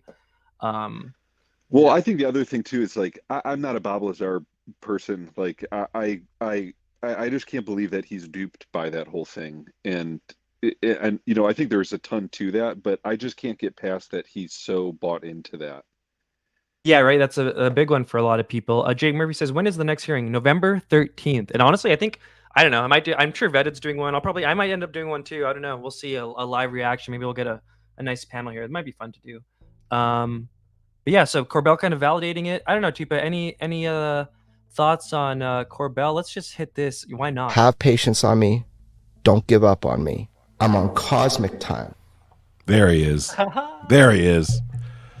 Corbell is always acting like he's in the know, right? He's kind of like, this is all par for the course for him. Oh, I knew about this. Yep, and it was crazy. The reason why I didn't tell you is because I didn't want to be on surveillance. Like, you weren't already on it. You could have told us, Doc. You could have told us. You were already on it. You were already being surveilled. People tell me things they probably shouldn't. This is weaponized. I'll shield Corbell here. I like Corbell, but yeah, it is this whole dynamic of like, you can't say it. I don't know if that's just like UFO bro hype behind the scenes. It kind of makes me think of like manipulation, right? It kind of reminds me of like Matt Ford being like, oh, I heard, and even with the death threats of this whistleblower, hopefully, I don't think he said it in his article. Hopefully they're going to like proper authorities too. But like when people are like fearing for their lives or fearing to say a word, but then they're like only kind of sharing that with certain journalists, but they're not kind of showing you the picture that they're afraid to you know what I mean? There's just kind of this weird gray area that develops that's just rife for manipulation. Yeah, I don't know. Okay, there's like two more things, and then we'll watch this tour thing, and then we're gonna go bounce out. So we got some reactions to it. Shouts out Stephen Greenstreet, got his boy Kirkpatrick immediately with the thing. Kirkpatrick on Immaculate Constellation, and this is the former Arrowhead who released the report that basically said none of this is real, and he was a big circular reporting guy, right? He was using this term a lot when he was doing his little press tour there's no such thing. And in the longer quote, I think he makes note of that they had all this access, quote unquote, and that they didn't come up against it, which is interesting because, Kirkpatrick is kind of the one who let the world know about Kona Blue, so he was kind of, he was given access to kind of snoop around and get like a historical report of all the government's UFO programs. And he said he never came across this now. I don't know if I necessarily believe this. Maybe he was just closed out from it too. What do you guys think of Kirkpatrick's stance here? Didn't that guy just want to go away and get away from this topic? Like, why is he even commenting at all? That is true. Same with Green Street. Green Street has a tweet from like 2022 where it's like, "I'm done with UFOs." It's like, no, you're not, bro. You're never done. There's no leaving, even if you go debunker. I know, he was so on it. He was quick to get on top of this one too. I mean, I think I don't know. There's a lot to be speculated with Kirkpatrick. I mean, the guy was hand selected, which I'm still curious. It's like, why was he the one that was like super selected to be in charge of that? But also, I mean, it sounds like in that Ross Coulthart interview with Shellenberger, they were talking about how this was on a completely separate database that is not privy to, regular searches or whatever credentials that Kirkpatrick claims that they were able to search through. Brave New World, we're going to read your comments about the Bishop Garden skip, but he says, really, we're giving Kirkpatrick and Green Street benefit of the doubt now? I actually think both of those guys are kind of wrong about the whole thing. I definitely am a UFO believer. I just think Lou Elizondo is a con man, and it triggers some people. Sorry. But yeah, I don't know. Tupa, any thoughts on the ringmaster himself, Kirkpatrick, just coming out immediately shitting on this new UFO believer pie? I love it. I love it. I picture him saying this with all of his rings on and a tie chain, just sipping like a cognac. Yeah, he's even got the Tupacabra color scheme going on. Pretty tight. Pretty tight. We also got Susan Go. So Michael Shellenberger actually just posted this, right? So this is like I'm adding material as we're going, guys. This is breaking news. Susan Go, who's a Department of Defense press operation, she kind of has been handling all the UFO information. One of the early whistleblowers to be like, Lou Elizondo is full of shit. Hi, Michael. Sorry I wasn't able to get to you earlier today. I see you've published. Can you please update your story? ? You may attribute the responses to your questions below to me as Sue Go, Department of Defense spokesperson. Question: has DoD violated the Constitution or broken laws in failing to inform Congress about a U.S. special access program related to UAPs? And here's Susan Go's response to the question. To date, the Department of Defense has found no evidence for the existence of any classified UAP program. Oh, shoot. I got to move her head over a little bit. 1 second. Should we make her small? What should we do here? Let's make her small. Let's put her down there. Okay, there we go. Go, Susan, go. To date, the Department of Defense has found no evidence of the existence of any classified UAP program, including any special access program or controlled access program related to UAP that had not been properly reported to Congress. I refer you to the findings of Arrow's Historical Records Report, Volume 1, available, blah, blah, blah. Should the DoD find anything that revises these findings, we will appropriately share the information promptly with Congress, subject to classification and access limitations, so as to protect sensitive sources and methods. We will also make as much information available to the public as possible. So interesting. She shills the Arrow Historical Report, which I personally think was kind of had a lot of kind of just inaccuracies, and I don't ride with the Arrow Historical Report. But she also kind of leaves the door open for like maybe they will find it, which is kind of interesting. I guess I'll just read some more of this. The next question from Michael Shellenberger to Susan Gough was, does the DoD have a U.S. special access program called Immaculate Constellation researching UAPs? Susan Gough says, the DoD has no record, present, or historical of any type of special access program called Immaculate Constellation. And then he says, does the DoD have a database of videos and images taken using infrared, forward-looking infrared, full-motion video, and still photography of UAPs? If there is a database, does it describe in detail various UAPs and UAP incidents?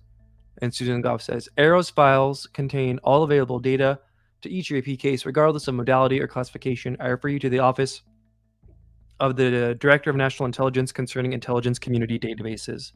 So, pretty flat-out denial from Kirkpatrick and Susan Gough. Probably expected, but I don't know. What do you guys think?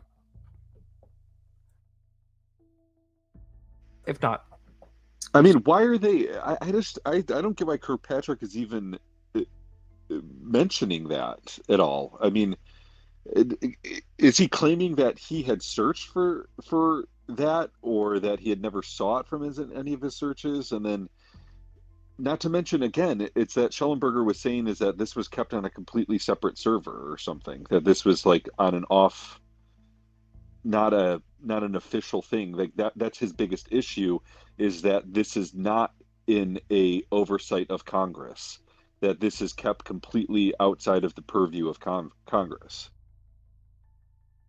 Yeah, I mean, they're all getting kind of the expected things, and yeah, like you're saying, like, but it also goes the other way too, right? Because like, didn't they kind of do this with Kona Blue, where we get like Tucker Carlson being like, "I just got a text message from Lou Elizondo on Rogan that Kona Blue is legit and real," and then we kind of learned later that it wasn't, and that's why I just harped on the circular reporting thing. And again, I hate that it makes it sound like haters. I think everyone on the panel is like a UFO nerd and wants to see the subject thrive and grow, and that's why it's just always best to have our best foot forward.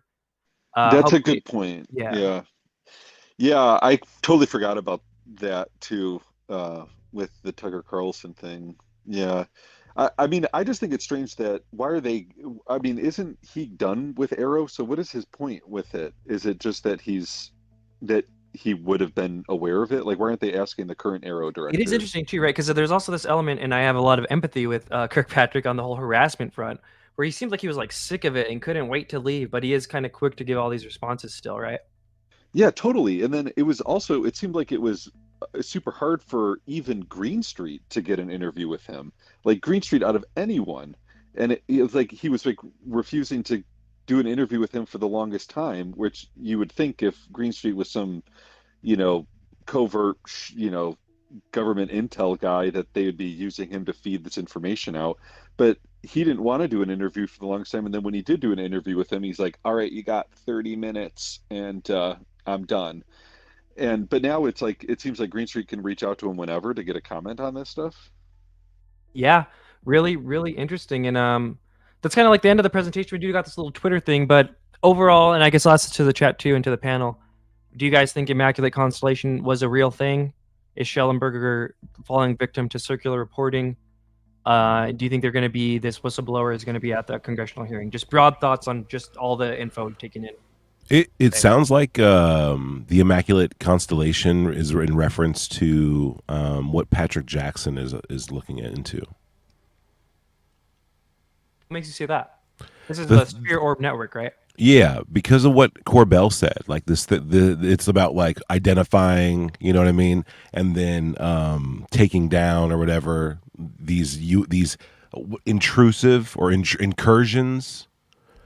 And that's exactly how Patrick Jackson describes what these sphere networks are doing. Like any kind of like invasive UAP or UFO that kind of comes anywhere near us, it just kind of surrounds it and then shoots it down.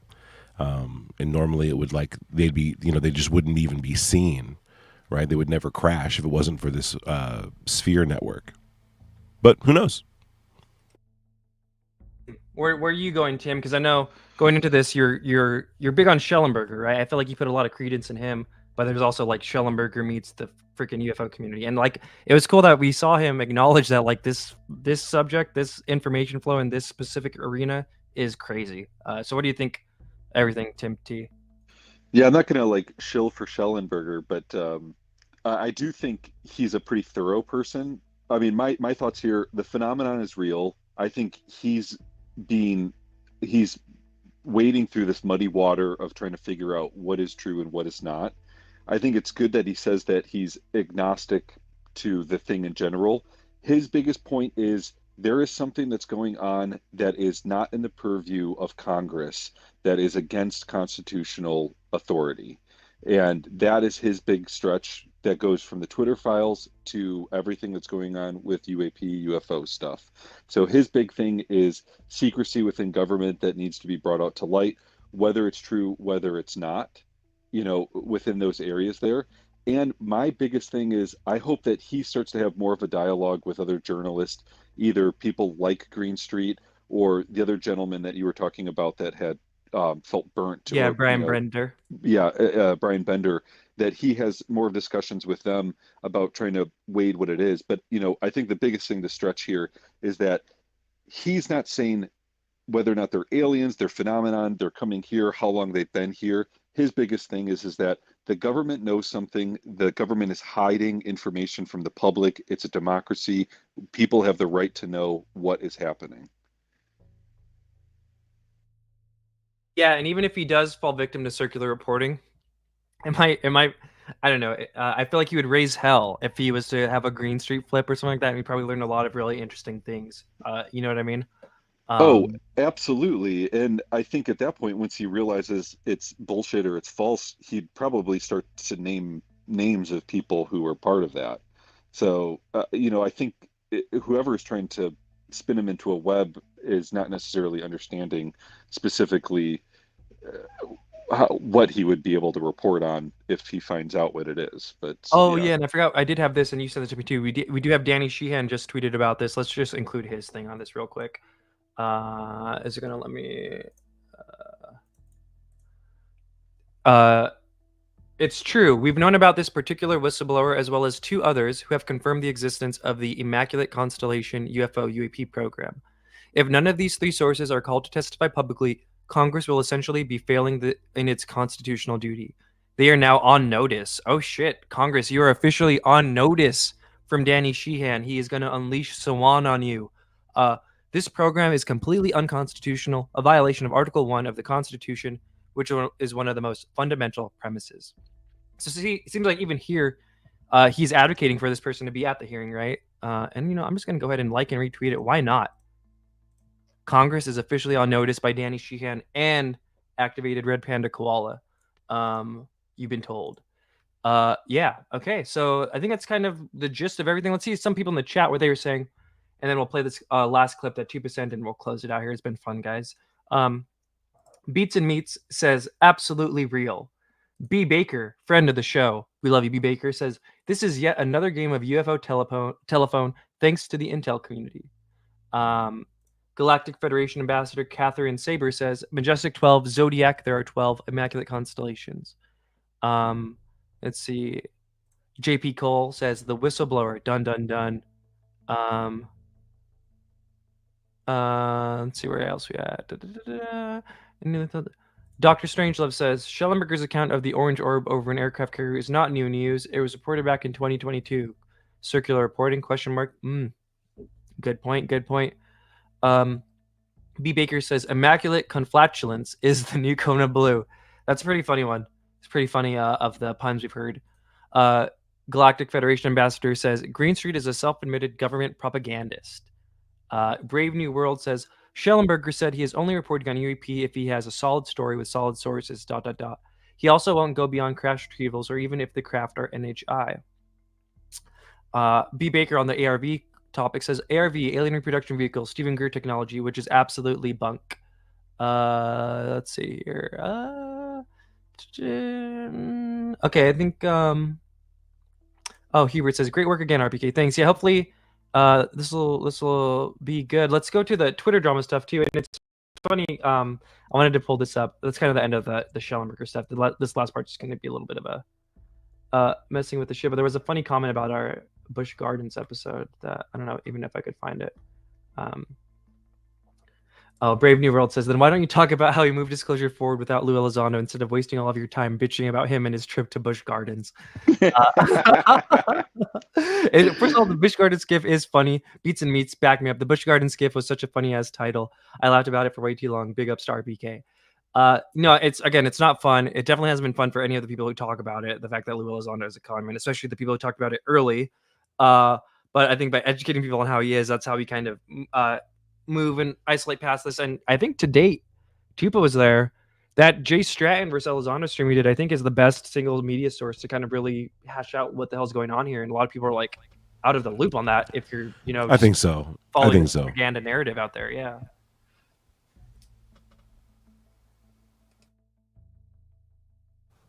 So wait, oh, that's your screen? Okay, you're sharing your screen here. Okay. Yep. Let's see. So let's actually let's let me do this real quick.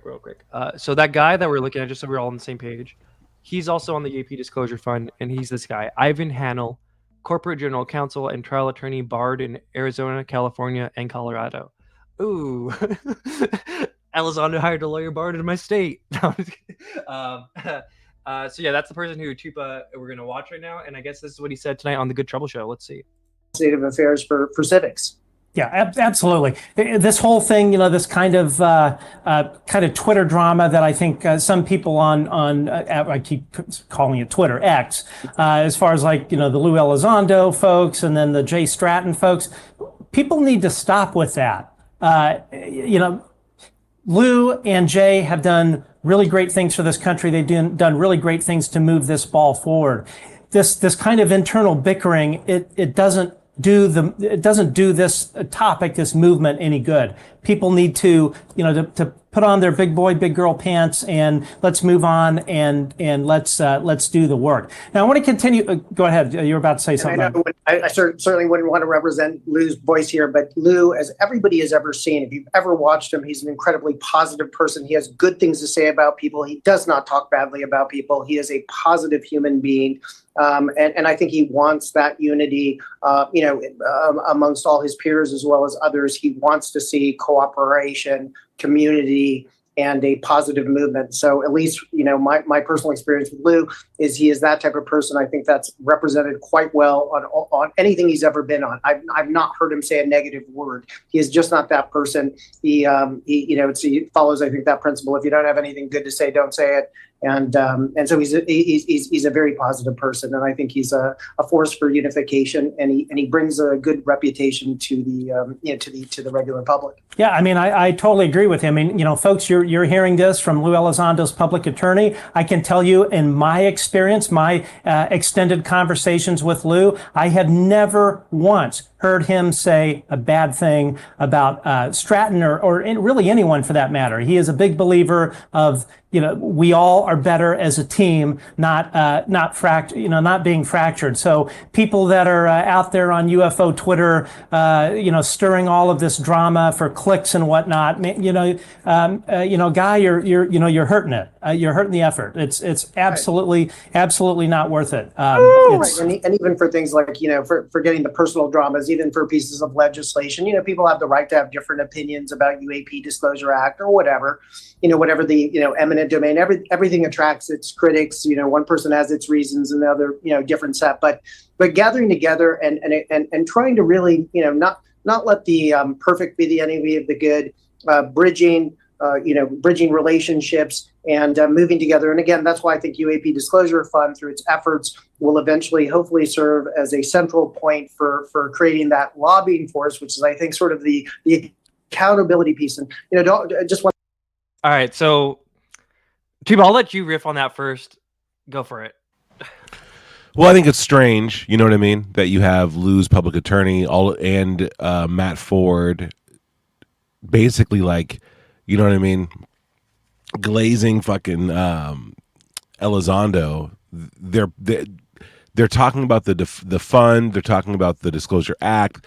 They're just kind of stroking each other's egos and making sure that their guy, his reputation is stable. They're covering for him. This whole thing that he's never said a negative thing about anyone, there's evidence of him doing that. There's a lot of evidence. It's I was thinking that too. It's like, I almost feel bad for these guys, right? Like, Lou manipulates the people around him the hardest. Like, he's lying to them more than anyone. And you should look at Moran Lerner's stuff. Look at some of the stuff Lou's done. For his attorney is saying inaccuracies here, right? And I would like to imagine that his attorney isn't just lying. But I do think this is evident of the kind of Busch Garden skiff, the kind of PR. How is Lou going to navigate this these fractures with Stratton and stuff? And I will just say, too, on the broad concept, I love the idea of unity and whatnot, but Matt Ford has totally enabled some of these harassers. And if he wants to disavow that, I'm all for it. I'm not really as hardcore Tupa is on if anyone's a Democrat, I'm going to be suspicious of them. I'm all for the unity. I'm all for that. But I think it's definitely it's showing, right? Because Lou Elizondo would love to not have to talk about any of this. But I think Michelle Stratton and her Discord DMs, and he can't not ignore this anymore. I don't know. Any other thoughts, Tuba? Oh yeah, his time of ignoring this and hoping it would go away is over. It's over, dude. He's got to address this. Yeah, and like I said, Matt Ford and even the attorney, what's his name? I have it here, Ivan Hanel. My DMs are open, bro. Hit me up. I don't hate Lou Elizondo, but I do think you guys are kind of being used and saying things that aren't necessarily true that I personally would feel like manipulated if I was out here public. I mean, that's kind of like why we in Tuba do, right? We're both shilling for Lou Elizondo, and I think Green Street kind of feels that. Lou reviews these people who champion for this guy, and it's like, I don't know if just you want to know exactly who you're dealing with when you start championing for these people publicly. And if there's a long track record of like bad behavior and lies and like the people close to him being lied to and then like getting screwed over in really gross ways, yeah, just be aware of it. I don't know. But like I said, it's interesting that they feel the need to address it. I think that's kind of at least a good thing. I like hearing that language. It kind of seems hollow when you think about who some of these people interact with, but I'm all for the unity and shit like that. Tim T, do you have any thoughts on this clip? It's kind of... Well, I mean, Lou Elizondo was on Julian Dory, and he was talking shit about Edward Snowden and was speaking ill of him. So, I mean, I know it's not necessarily people in that sphere, but I mean, he obviously talks bad about people, so he's not some saint that they try to paint him out to be. Yeah. Tupa, what if you could give a heart-to-heart message to this attorney, Ivan Hanel? What would you want him to know? Like as a bro, not as like a shit on Lou, but like a real heart-to-heart. Oh, well, it looks like you're defending, you're closing your eyes. Your body language says you don't believe what you're saying. So like, I think that that's really good to like ride for your client in this way, especially when you're involved in a business with them, whether it be nonprofit or otherwise. But you definitely should reach out and look into all this stuff. You know, just it would be interesting to get a good read on this. The idea that you're promoting in this show is not accurate at all. It's actually grossly inaccurate. And pushing this whole thing where like Lou's a harmless person, he's such a great person, always positive, when there's evidence to say otherwise, it puts a lot of people in danger, I think. But that's just how I interpret it. It just means that there's going to be more, you know, there can be more negative actions before this guy's actually called out. And those actions are always directed at an individual, a real person. So that's, you know, it's a strange thing. Lou's not attacking narratives. He's attacking people, or at least, you know, involved in that. This is what it seems like to me. So trying to paint him as like a golden boy, you know, it seems like you're also trying to like co-opt. Yeah, like why oversell it so hard? That just makes it seem more inauthentic, right? Like at least, you know, he's had a riff with McGowan. You know, even Sean Cahill is kind of willing to speak openly about that, but to act like, no, he's never done anything wrong ever. He's all, you know, it's like, come on, guys, we all know that's not true. Dude, even in his book, he says that he does bad stuff. I love to see a bully get his just desserts, just like when I was a kid. Like, you know what I mean? He's just all about this stuff, dude. It's so weird. So it seems like they're trying to adopt David Grush's persona here. Right? Yeah. James McPherson says they're all trying to keep the Elizondo Dam from breaking by getting ahead of it. It's like, it's going to break, guys. Like, there's just too many lies, too many holes. And it's like, okay, here's another thought experiment. How would you advise Matt Ford and this guy to navigate this thing? And like, how should the UFO community and the disclosure movement navigate this elephant in the room that is Elizondo and is like kind of crumbling credibility, and the fact that he has kind of enabled some really gross harassment that I honestly think is worse than Richard Doty did to when you look at the totality of civilian ufologists affected and the ways they were. I think Elizondo is way worse than Doty on that front. But yeah, what are your thoughts, Tupa and Tim? And then we'll close it out here. Go ahead, Tim. Honestly, I think that intel community had learned so much from that Benowitz situation about how to manipulate and to divide people. And they just either had spent years just kind of figuring out how to infiltrate groups with that, and that they used Elizondo and other people like him to start to show or sow discontent and division amongst people within the community, because it's crazy to me. I was talking to Tupa about this before we even started. Just the amount of people that are so personally affected by the phenomenon or have such a connection to it that they want this truth to be there. And that when you find someone like Lou Elizondo who's speaking the language of those people without knowing all this manipulative behavior or stories that he's stealing from other people to create a narrative that I think in the end he's part of a longer con to disrupt any sort of true investigation into the phenomenon to undermine it in some regard. It's so hard to change people's minds at that point that I always reflect back on the fact of what Stanton Friedman had said with the Bob Lazar story. Is it's a great story, but how does that help the narrative? You know, is it helping or is it hurting it? And I wish people would be able to look away from whatever contribution Blue has tried to bring into this and see the true effects and the kind of hate that has been brought into this community. Yeah, I'm gonna have to do a proper documentary. I got a few streams. People are like, memes of you is not harassment. Again, it's not just memes. It's like family members being sent pictures of their home.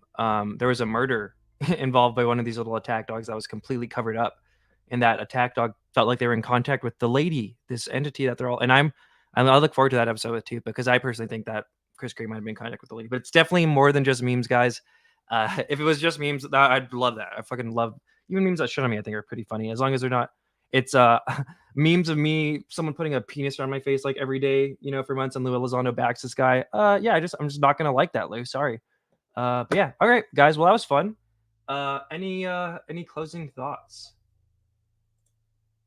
Oh, we both did it too, but at the same time. Boom.